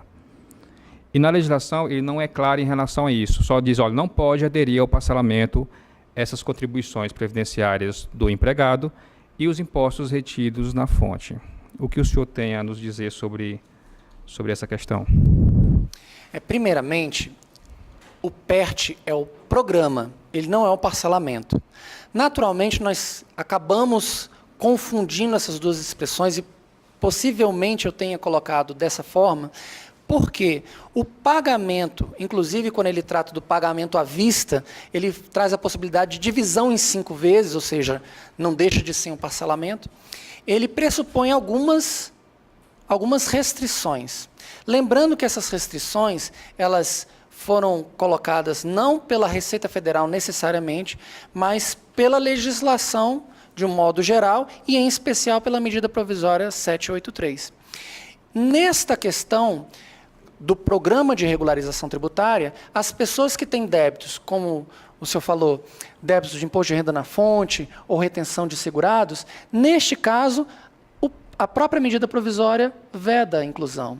Então, ela não está cerceada de parcelar. Na verdade, ela está cerceada, no caso do PERT, de ser incluída nessa possibilidade. Poderia ter sido editada uma medida provisória diferente, mas não foi, e nós, como órgão público, somos vinculados a essa legislação em vigor. Perfeito. Então, não há nenhuma possibilidade de fazer adesão a esse programa? Neste momento, não. Ok. A outra pergunta é em relação às operações entre controladas e controladoras. A controlada ela tem um prejuízo fiscal acumulado e ela faz as deduções conforme o permissivo de 25%, 9% do IR e contribuição social. Como que é o procedimento que deve ser adotado para, primeiro, regularizar o débito da controlada, posteriormente da controladora? Então, alguns pontos que os nossos colegas têm dúvida em relação a isso. Bom, vamos ver se eu entendi bem a pergunta. Se a pessoa jurídica tem débitos próprios em relação a prejuízo fiscal, base de cálculo negativa de contribuição social ou outros débitos, e também tem esses créditos em controladoras ou controladas, ela vai poder utilizar nos percentuais que ficaram especificados aqueles valores. Primeiro, os créditos próprios vão ser abatidos nos débitos que ela tenha, caso ela tenha débitos inclusos no Programa Especial de Regularização Tributária, e, no segundo momento, outros valores poderão ser incluídos aí, desde que fiquem num limite total de 25%, 20%, 17% e 9%.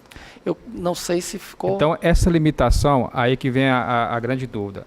Essa limitação imposta pela instituição normativa, ela se restringe apenas à operação da controlada ou ela se expande às controladoras? Por exemplo, eu tenho um débito lá para quitar na controlada e uso o benefício de 25% do imposto de renda. Ok. Quando eu vou para a controladora fazer a aplicação do benefício, eu uso os 25% ou está limitado aos 25% da controladora? É 25% controladora, 25% controlada ou apenas 25% controladora para todas as controladas? Pela leitura, e aí eu vou dar uma informação minha, que a Receita Federal não explicitou, pela leitura do instrumento normativo, 25% é o total. Mas eu sugiro que se faça uma consulta à legislação, uma consulta à Receita Federal sobre a legislação, sobre a interpretação da legislação, para se ter certeza neste caso. Como a consolidação vai ser em momento posterior, e nessa consolidação que vai ser informado os valores, aí sim a gente vai ter alguma resposta mais clara para esse caso. Perfeito. A outra questão é a seguinte. Você falou em relação à desistência do programa. Correção de adesão ao programa. Posso fazer na consolidação. Um exemplo, o cliente ele fez a adesão ao PERT e agora, no segundo momento, olha, eu não quero mais, eu quero desistir. O simples fato de ele deixar de pagar se torna de forma automática ou ele tem que fazer algum procedimento administrativo? Bom, existem duas implicações da sua pergunta e algumas situações que a gente vai ter que ver como a Receita Federal e a Procuradoria vão se comportar. Inicialmente, se ele deixou de pagar 3 parcelas consecutivas ou 6 parcelas alternadas, ele já está passível de exclusão. Em que momento vai se dar essa exclusão? Nós ainda não temos uma convicção de quando. Ele já é passível de ser excluído a partir do mês seguinte. Agora, se ele vai ser excluído no mês seguinte ou não, nós não podemos dizer precisamente. Em parcelamentos anteriores, aconteceu dele ter mais do que 3 parcelas em atraso consecutivas, mais do que 6 alternadas, mesmo havendo essa determinação de possibilidade de exclusão, e ele não tenha sido excluído. Regularizou e ficou tudo certo.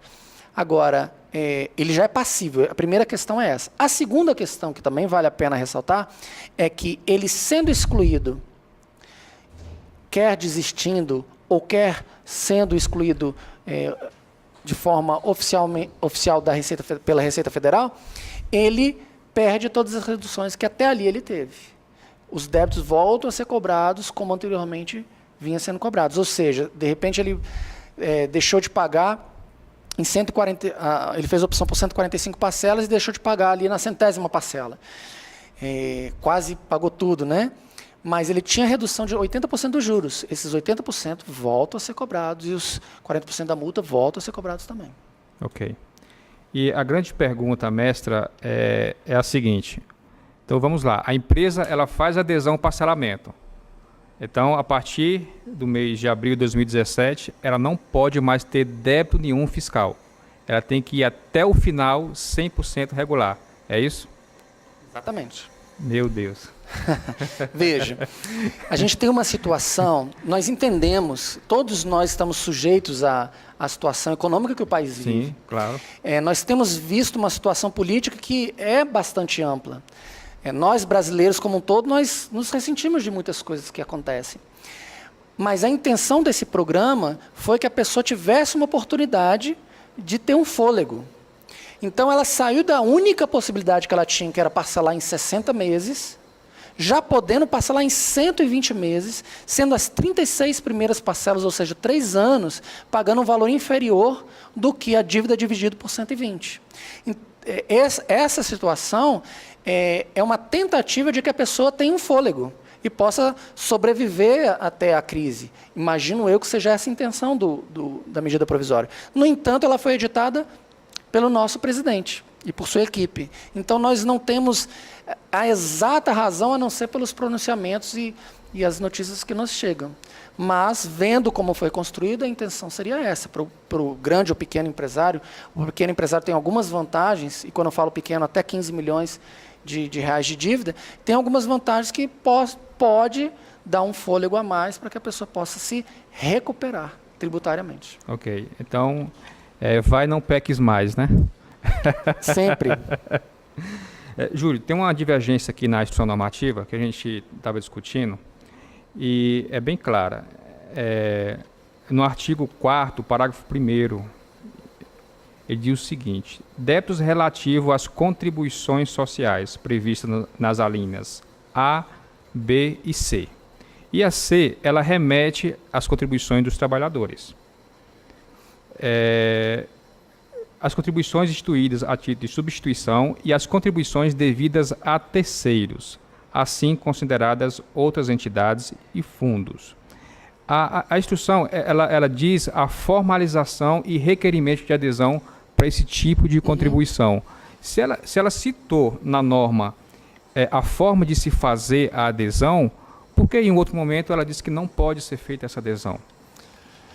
Veja, todo instrumento normativo, ele não pode ser seccionado para que beneficie um pensamento ou outro. ele precisa ser entendido como um conjunto, não apenas dentro do conjunto daquele instrumento normativo, mas dos demais que o cercam. O que aconteceu, por exemplo, com a medida provisória 766, que instituiu o PRT, é que nessa medida provisória não se explicitava a possibilidade, por exemplo, do parcelamento do RET, mas também não se vedava. Então, alguns contribuintes entenderam que poderia ser parcelado. Só que, entendendo o conjunto legislativo brasileiro de uma forma mais ampla, via-se que na Lei 10.931, que instituiu esse programa, o RET, já havia vedação. Para haver a inclusão do RET, nesse caso, deveria haver uma vedação explícita na medida provisória 766. Agora vamos ao caso. Dei o exemplo que serve como aparato até um pouco mais amplo, porque envolve dois instrumentos legais. No caso da medida provisória 783, no corpo da medida ela já faz a vedação. Então, qualquer questão que se relaciona tem que levar em conta essa vedação. E, em especial, na linha C do parágrafo único do artigo 11 da Lei 8.212, ela traz a possibilidade não apenas do trabalhador que tem o seu valor descontado, mas também traz a possibilidade do trabalhador individual. Neste caso, se aplica essa situação. Nos demais casos, em função da vedação que está explícita no próprio texto da medida provisória, não se teria. Isso foi objeto de uma das perguntas que os contribuintes nos fizeram, né? Então, essa situação, realmente, o próprio texto já se complementa. Eu não posso pegar uma coisa só e terminar. Interpretar de forma separada. Exatamente. Ok. Passo a palavra para o presidente. Tem mais perguntas a serem feitas? Ok, Jackson, obrigado. Bom, antes de retomar as perguntas, quero informar que a apresentação da reforma trabalhista estará disponível hoje no site do CRC. Essa do PERT amanhã estará disponível também no site. Nós vamos, doutor Júlio César, apresentar algumas questões. Como o nosso tempo para 12 horas já está já foi bastante consumido, a gente vai buscar as respostas mais rápidas, né? E se já tiver alguma que já tenha sido perguntado, que esteja ali no perguntas e respostas, a gente ganha tempo com ela. Eu peço a colaboração agora da Fernanda para nós agilizarmos aí as perguntas, ok? Obrigada a todos pelo envio dos questionamentos. Vamos começar com a Daniela Alves. Gostaria de confirmar a informação de que os débitos previdenciários dos segurados não entram no PERT. Daniela, essa informação já foi passada. Realmente, os débitos dos segurados, tanto do empregado, da parte do empregado, seletista, vinculado à empresa, quanto ao o MEI, ele não entra, tá? Seguindo, Eduardo Moura. Ao aderir ao PERT, no âmbito da Receita Federal, os débitos vencidos até 30/4 de 2017 não entram na condição de suspensão. Dessa forma, ainda corre-se o risco desses débitos serem inscritos em dívida ativa? Caso afirmativo, o que fazer para evitar essa situação? Bom, essa é uma boa pergunta. Pode acontecer deles não serem suspensos em tempo hábil? Pode. E já aconteceu em outra forma de parcelamento, outra forma de programa nesse sentido, que é o caso das leis 12.865 e 12.973, que ainda não foram consolidadas, que são as reedições da lei 11.941. Nesses casos, nós não temos um controle imediato sobre esses débitos e eles são passíveis de inscrição. Caso sejam inscritos, nós orientamos os contribuintes a solicitarem uma revisão da inscrição, revisão dos débitos inscritos. Essa revisão é apresentada na própria Receita Federal, que internamente vai avaliar o caso e, se for o caso, pedir que esses débitos retornem ao controle da Receita Federal para que possam prosseguir com o PERT. Mas após a consolidação, já não vai mais acontecer essa situação. Ok. Ciências contábeis. Tenho 2 multas de DCTF que a empresa sofreu quando fez uma retificação. Posso parcelar essa multa? Tem alguma redução sobre o valor? As multas isoladas, elas podem ser parceladas desde que o seu vencimento seja anterior a 30 de abril de 2017. Então, podem sim. Contato. Não consolidados na Lei 12.996 de 2014 podem ser incluídos no PERT? Se sim, como deve ser feito? Todos os parcelamentos anteriores, todos os débitos incluídos em parcelamentos anteriores podem ser incluídos no PERT, desde que a pessoa faça desistência nos canais que explicamos, tem a opção para desistência. Pedro Gomes Cardoso, o nosso representante do CRC na região de Sobradinho. Quem realizou o parcelamento e fez a opção pelo artigo 3º do inciso 2 e deseja mudar para o inciso 3, item A ou B, como proceder nesses casos, sendo que já realizou o pagamento de uma parcela em julho? Como a gente falou anteriormente, a pessoa que fez a opção de forma equivocada, ela vai pagar na opção considerada correta e, quando chegar o momento da consolidação, aí sim ela vai poder fazer essa informação correta. Deixa eu só voltar na pergunta anterior, que ele trouxe um quesito, um tempero um pouquinho diferente, que é a questão dos débitos ainda não consolidados da Lei 12.996. Sim. Essa é uma exceção até bastante rara, pelo menos no atendimento presencial. Mas há débitos não consolidados de edições anteriores da 11.941, que são justamente da 12.865 e da 12.973. Neste caso, para todos os efeitos, a pessoa fez apenas a adesão. Como a consolidação ainda não foi realizada, não há ainda confirmação do parcelamento ou da opção pela forma de pagamento. Nesse sentido, se a gente fosse trocar em miúdos, ainda não há parcelamento. Então, quando a pessoa decide incluir aqueles débitos vão ser incluídos, lembrando que ela perde todo tipo de redução, mas eles vão ser incluídos e aquela modalidade não vai ser consolidada. Eu sugeriria, no caso da 12.996, se ele já entrou com um processo de revisão da consolidação, que esses são os casos da 12.996, que ele dê essa informação no processo até como gentileza para a Receita Federal não precisar analisar a situação. Ok. O George Henrique, somente as pessoas jurídicas podem optar pelo parcelamento com redução de multas e juros? E as pessoas físicas? Bom, a opção é para pessoa física e para pessoa jurídica, inclusive as pessoas jurídicas de direito público. A pessoa física pode sim, eu mesmo fiz a opção pelo PERT, não era vantajoso para mim, então não vou continuar, mas fiz a opção até para testar como é que a ferramenta funcionava, né? Sérgio Marques Rezende. Um parcelamento feito de acordo com a Lei 12.996, que na época o pagamento da consolidação não fez, foi excluído o débito escrito na PGFN. Posso pagar o valor posterior a R$ 1.000? Acima?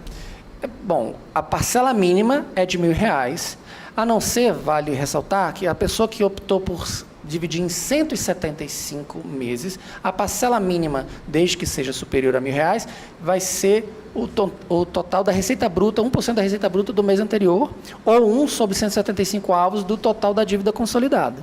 Ele tem que se atentar para cada especificidade dessa parcela mínima. Mas o mínimo dos mínimos é R$ 1.000. Menos que R$ 1.000 ele não pode pagar. Não pode. Ok. Ciências contábeis. Tem prazo para o retorno da desistência? Ou seja, em quanto tempo os débitos que fazem parte da desistência estarão disponíveis para fazer a opção do parcelamento? Essa pergunta não ficou muito clara.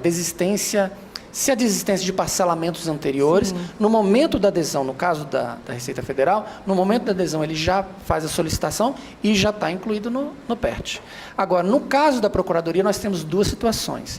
Uma, como eu ressaltei anteriormente, a pessoa faz a desistência do parcelamento que porventura ela tenha na Procuradoria, de débitos não previdenciários, acompanha essa desistência e depois faz a opção pelo PERT. Agora, tem os débitos previdenciários sob o controle da Procuradoria. Nesse caso, ele tem que entrar com um requerimento, solicitar, através de um requerimento junto à Receita Federal, a desistência desse parcelamento. Após essa desistência, também vai poder ser incluído. E aí, vou ressaltar mais uma vez, se deixar para fazer isso no dia 31, não vai ser possível, infelizmente, porque não vai ser imediata pelo menos até o momento, pelo que estamos vendo, não é imediata essa volta para que ele possa parcelar. Agora, essa é a primeira parte da pergunta. A segunda parte é, e se ele foi excluído, está um critério de exclusão do PERT? A gente não tem uma ideia exata de quando vai se dar.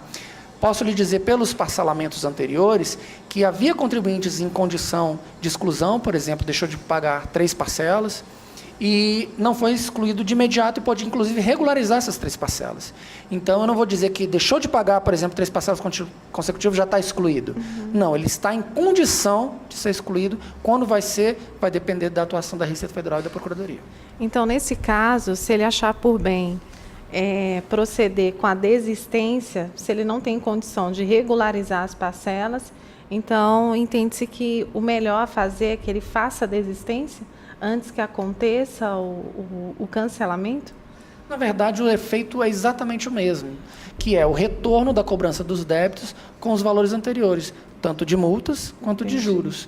Então, se ele deixar para fazer antes ou depois, o efeito é o mesmo. Agora, veja que tanto numa situação quanto na outra, a implicação vai ser concretizada de forma mais veemente no momento da solicitação de uma certidão, que neste momento ele tem que comprovar que está regular.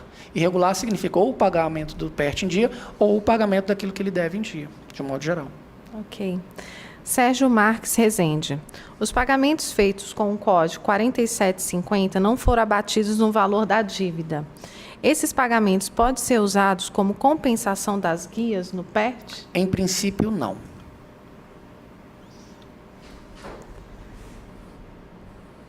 Paulo Guimarães. Um cliente não conseguiu pagar a guia dos débitos previdenciários junto ao banco.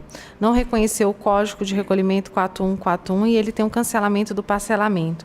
E depois fazer um novo pedido de parcelamento. Essa informação o cliente pegou na Receita. Isso procede? Não, não procede. Se ele já fez adesão ao PERT, ele não conseguiu pagar na rede arrecadadora, provavelmente houve um problema com a rede arrecadadora. Sim. Como é que é feita a questão da disponibilização dos códigos para a rede arrecadadora? A Receita Federal cria, através do instrumento normativo, os códigos a serem utilizados. No caso do PERT, foi na própria instituição normativa 1711, e comunica à rede arrecadadora. Eventualmente, uma ou outra instituição financeira não se adequam, por uma questão da própria instituição financeira. E, nesse sentido, nós não temos a gerência, o controle. O que sugerimos sempre que houver essa situação é tentar uma outra instituição financeira, um outro banco. Ok. O Jorge Lima. Com a apuração do valor a pagar, a Receita Federal do Brasil será feita pelo contribuinte. É possível erro, diferenças até relevantes? O contribuinte terá um prazo para pagar a diferença na data da consolidação? Pronto. A gente tem 2 situações aí também. Sempre tem umas vertentes, né? A primeira situação é o contribuinte que pagou a menor, quando chegar a época da consolidação, vai ser mostrado para ele quanto que ele pagou a menor e vai ser solicitado que ele regularize isso, e o prazo é justamente o momento da consolidação.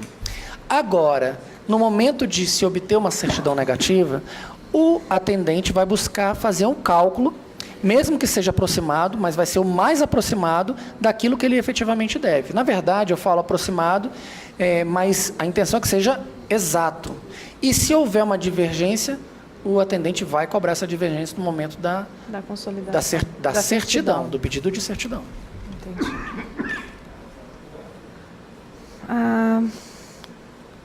A Bruna Simara.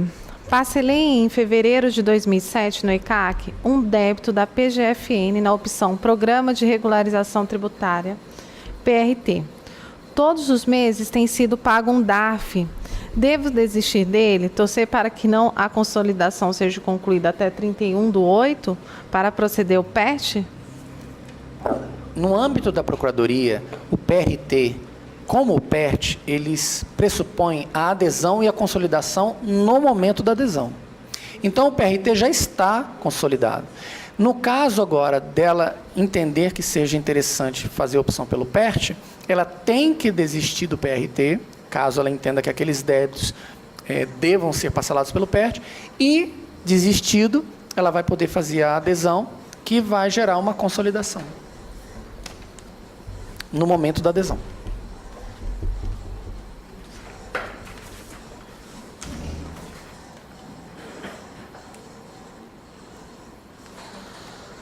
Bruna também, ela faz o seguinte questionamento. Uma empresa cujo débito, ela tem vários débitos, várias inscrições junto à Procuradoria. No PERT, no momento da adesão, ele pode consolidar esses débitos num único parcelamento, ou o parcelamento ele é feito de forma individualizada por inscrição? No momento da adesão, ela vai escolher quais as inscrições que ela quer que entrem no PERT. A diferenciação vai ocorrer apenas naqueles débitos que são previdenciários, dos demais débitos, incluindo aí os débitos previdenciários recolhidos através de DARF, e daqueles débitos que são referentes à contribuição social da Lei Complementar 110, que é o FGTS, que esse é solicitado na Caixa Econômica. Okay. Sérgio Marques Rezende. Como é o reconhecimento pela Receita Federal dos créditos dos contribuintes, pagamentos indevidos de DARF? Bom, como a pergunta foi bastante ampla, eu vou trazer de uma forma bastante ampla também. Todo pagamento indevido ou a maior, ele é passível de solicitação ou de restituição ou de compensação. Nesse caso, o contribuinte informa que houve essa situação de pagamento indevido ou a maior, informa qual foi o valor pago efetivamente e o valor que foi a maior, e ele pede a restituição. Essa análise é feita internamente por uma das divisões de cada unidade, no caso aqui de Brasília, é feito aqui em Brasília, e vai se chegar à conclusão se ele tem o direito ou não. Caso se reconheça que ele realmente errou no pagamento e pagou a maior ou pagou de forma indevida, o valor é disponibilizado ou para restituição ou para compensação. Ok. A Lourdes Rocha. No caso de uma empresa que está totalmente perdida em relação ao valor das dívidas no âmbito da Receita Federal, como poderei fazer a consolidação no ato de adesão? Bom, em princípio, ela realmente está responsável pelos valores que ela informou para a Receita Federal. Mas, caso ela necessite, ela pode, pelo portal ECAC, buscar as dívidas que ela tenha junto à Receita Federal. E também, pelo caminho que eu mostrei ali em cobrança, verificar os débitos que ela tenha em relação à Previdência. Juntando esses dois no âmbito da Receita Federal, pronto, já tem todos os débitos que ela deve. Também no portal ECAC, ela pode consultar os débitos da Procuradoria. Ela vai ter uma noção do que ela tenha. A partir daí, ela faz o cálculo, faz o pagamento até a consolidação. Agora, na consolidação, aí a Receita Federal já vai ter feito o trabalho de apuração dos débitos que ela tem. Lá ela vai ver se ela realmente acertou ou não. Ok. O Adelmo Alves Teixeira. INSS de empresa enquadrada no Simples, parcela no PERT? Adelmo, não se parcela, tá? Francisco Reis, todas as multas podem ser incluídas como DCTF, etc. A mesma situação, Francisco. Multas vencidas até 30 de abril poderão ser incorporadas no PERT. Prazo de vencimento posterior à competência, não. Marcelo Brandão, após a adesão do PERT, pode haver atrasos nos impostos vencidos a partir de maio de 2017? Bom, a regra é que não. Agora, a exclusão vai se dar de forma imediata, como falamos, ainda não sabemos como vai ser feito. Sim. Então, Marcelo, tenta manter os impostos em dias para que não ocorra esse tipo de situação. Ana Lopes, tem um crédito de INSS. Se perdi a restituição agora, tem possibilidade de ser restituída na consolidação? Eu não entendi o que ela quis dizer sobre perdeu agora. Se foi considerada indevida, ou seja, não foi reconhecido o direito creditório, ela não vai poder incluir. Eu creio que ela deva solicitar esse crédito e aí, se ela não, no momento da consolidação, que é até 31 de agosto, se isso não for validado, eu acho que é isso a pergunta. Então, deixa eu fazer só uma ressalva. A consolidação, ela não vai acontecer dia 31 de agosto, vai acontecer em momento posterior. A adesão acontece agora. Até o momento da adesão, todos os pedidos que foram feitos através de Perdecomp, eles vão ser considerados, né? Agora, quando ela fala que perdeu, é que ficou meio turva a pergunta. Ela perdeu em que sentido, né? E estou imaginando que ela tenha feito o pedido e esse pedido foi negado. Se foi essa situação, a Receita não vai analisar de novo. Ela já deu um parecer definitivo no âmbito administrativo. Ô, Ana Lopes, se nós entendemos de uma forma, e se for o caso, você querer reencaminhar a pergunta reformulada, nós encaminharemos, ok? Arnaldo Poggi, no caso de desistência da Lei 11.000, como saber o valor exato para calcular o valor do 7,5 dividido em 5? Bom, como eu falei, esse controle deveria ser feito pelo próprio contribuinte que nos presta a informação. Sim. De qualquer forma, com as leis, os parcelamentos especiais, acabamos, inclusive nós mesmos, temos que fazer o cálculo novamente para que tenhamos um valor correto. A sugestão que eu dou é entrar na página da Receita Federal, no portal ECAC, lá ela tem o valor que ela deve, todo o valor consolidado. Caso ela não consiga, agende, no caso de pessoa jurídica ou pessoa física, para que a gente possa verificar essa informação para ela. Okay. O Sérgio Silva, ele fez a adesão no parcelamento e ele obteve um desconto de 40%. E ele pergunta, na desistência desse parcelamento, ele perde o desconto? Essa é uma pergunta que ainda não temos uma resposta. Eu vou acrescentar essa pergunta uma outra que também não temos a resposta, que é quando o contribuinte tem uma redução, ele recebeu um auto de infração e o auto de infração ainda não venceu, o débito é anterior, tem vencimento anterior a 30 de abril de 2017, ainda não venceu, e ele tem redução de 50% no pagamento à vista daquele valor da multa de ofício, ou 40% no caso de parcelamento. Se incidiria, eu ainda não vou poder lhe dar essa resposta, mas essa pode nos encaminhar. Ok. O Cizenando Magno, ele informa que tentou fazer a adesão de uma microempresa, não é optante pelo Simples, e ele não conseguiu puxar as informações. Ela não aparece. Nesse caso, qual o procedimento? Veja, tem duas situações. Os débitos constituídos e os débitos não constituídos. Se ele verificou que tem débitos, ele pode fazer a opção pelo PERT e pagar de acordo com a verificação que ele fez. Veja apenas se esses débitos já foram declarados. Se já tem a declaração e ainda não foi constituída, não tem problema. Lá na frente, a Receita Federal vai fazer o trabalho dela para mostrar. Mas caso nesse trabalho que a Receita Federal faça, não consiga mostrar lá na consolidação que esses débitos existem, aí sim que a gente faz um procedimento que foge ao padrão dele pedir a revisão da consolidação. Bem, antes de prosseguir, eu queria fazer um registro. Eu recebi aqui da direção do SESCOM que no dia 22 e dia 29 eles estarão programando outros eventos presenciais sobre o PERT, também com o Dr. Júlio César. Então, maiores informações, vocês acessem o site do SESCOM. Fernanda?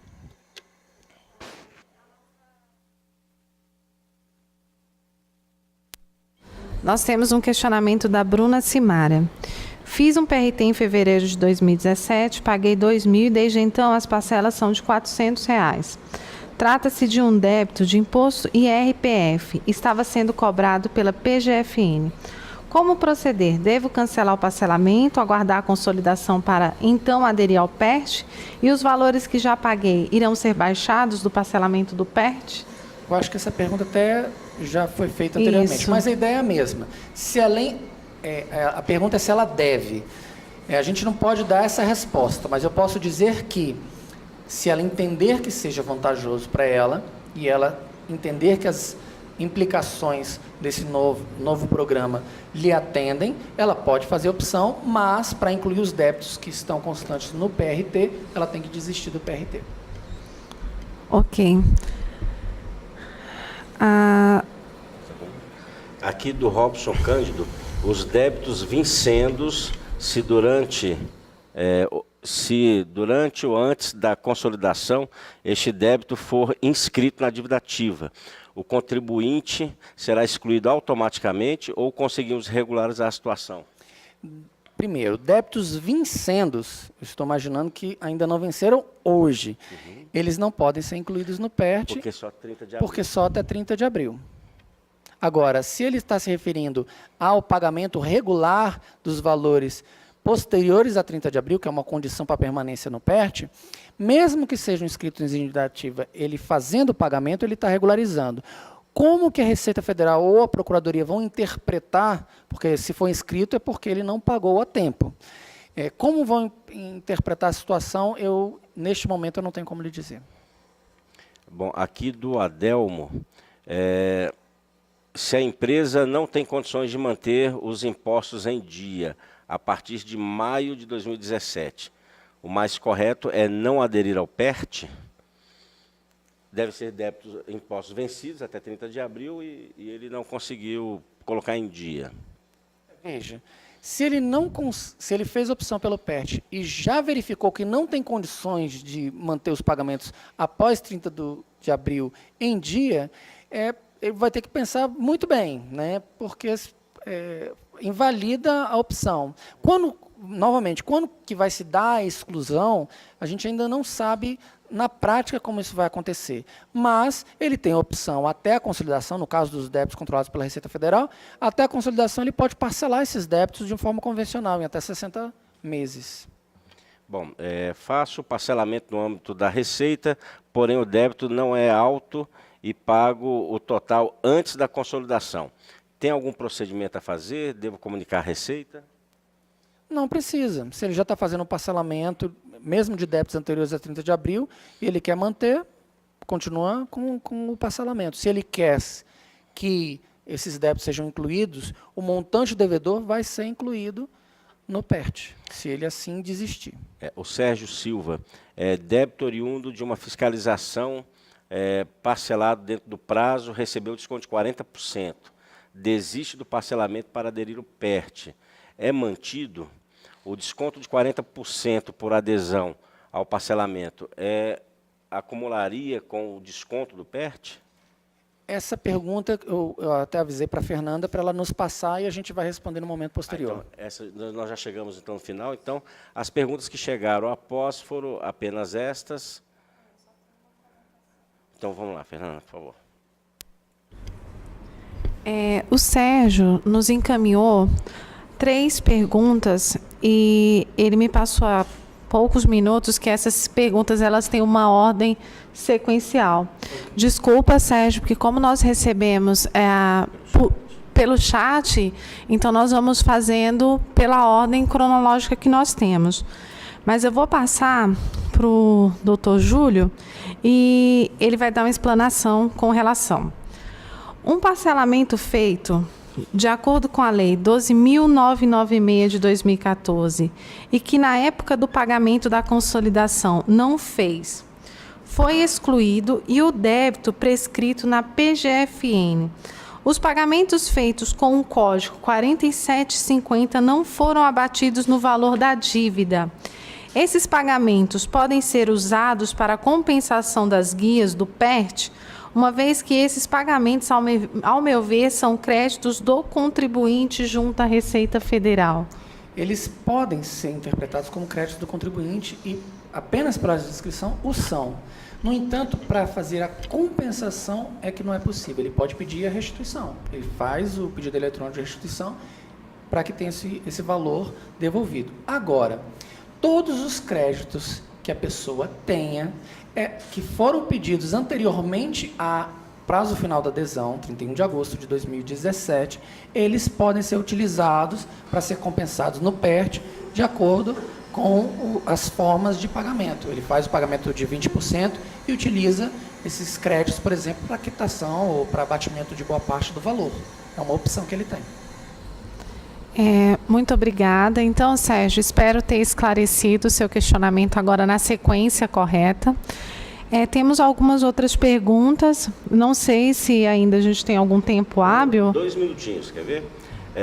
O Pedro Cardoso, os 20% é sobre o valor consolidado hoje ou o valor originário? Sobre o valor consolidado, tanto os 20% quanto os 7,5%. Tem algum problema ter pago? Bom, eu acho que a Receita vai dizer que não, mas tem algum problema ter pago a parcela a maior que o devido? Olha... Do jeito que o governo está buscando dinheiro hoje, eles vão achar uma... A pessoa tem direito ao pedido de restituição ou de compensação do valor pago a maior.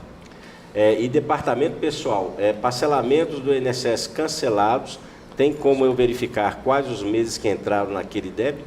Ele tem que comparecer à Receita Federal para verificar os valores. Atendimento pessoal. Bom, eu quero passar a palavra então para o doutor Júlio César para suas considerações finais. Mais uma vez, nós agradecemos o convite. Como eu falei inicialmente, é uma oportunidade do relacionamento mais próximo com a sociedade de um modo geral, em especial com os profissionais que trabalham, e nós entendemos que nos ajudam a levar informações mais precisas, mais claras, e nesse sentido nós queremos estreitar ainda mais a relação. Creio que essa palestra, esse vídeo foi um começo, ou uma continuidade desse começo que já temos há algum tempo, e em momentos oportunos nós nos encontraremos de novo para outras situações. Quero agradecer na pessoa do presidente, na pessoa da sua assessora, né, da Fernanda, e esperar que todos tenham esclarecido o máximo de dúvidas possíveis, mas estamos disponíveis nessas outras palestras que vamos realizar, por exemplo, no SESCOM, para a gente poder debater algumas outras questões que nos forem permitidas o esclarecimento. Obrigado. Doutor Júlio, obrigado. Tem já ouviu falar em saideira? Só uma aqui, a saideira, é da Liquidez Assessoria Contábil. Informado que a alteração é automática por ter selecionado errado, recolhendo o valor referente à opção que desejava. Quando haverá essa consolidação? Após o pagamento da primeira parcela? Acho que houve uma confusão nas informações. Primeiro, não será automático. No momento da consolidação, que vai ser em momento posterior a ser divulgado, nós não sabemos ainda qual vai ser a data. Então, neste momento, vai ser feita a consolidação e vai mostrar quais os débitos que a pessoa tinha, ela vai marcar quais que ela quer incluir e vai ser visto o que ela pagou e a forma como ela pagou. E aí ela vai confirmar a forma que ela gostaria. Então, se ela fez a opção equivocada, e vai pagar como a opção correta mandaria, e lá no momento da consolidação é que ela vai informar o conjunto das informações para validar o que ela já fez até agora. Não será automático. Doutor Júlio César, Fernando, obrigado pela presença. Quero também agradecer publicamente a doutora Bárbara, delegada, por ter colaborado conosco. Agradecer aos colegas que nós percebemos aqui no chat, que alguns colegas foram respondendo algumas perguntas, então uma interação entre os colegas no próprio chat, isso é importante para nós também. E convidar a todos para que enviem sugestões para o nosso setor de cursos, ouvidoria, presidência, nas redes sociais, de novas apresentações ao vivo. Então, o instrumento está aqui disponível, queremos sugestões para que nós possamos agregar mais conhecimento e oportunidades de negócio. E voltaremos com uma nova apresentação, e se inscrevam, inclusive, na nossa página para que vocês recebam a informação automática na próxima realização de apresentação ao vivo.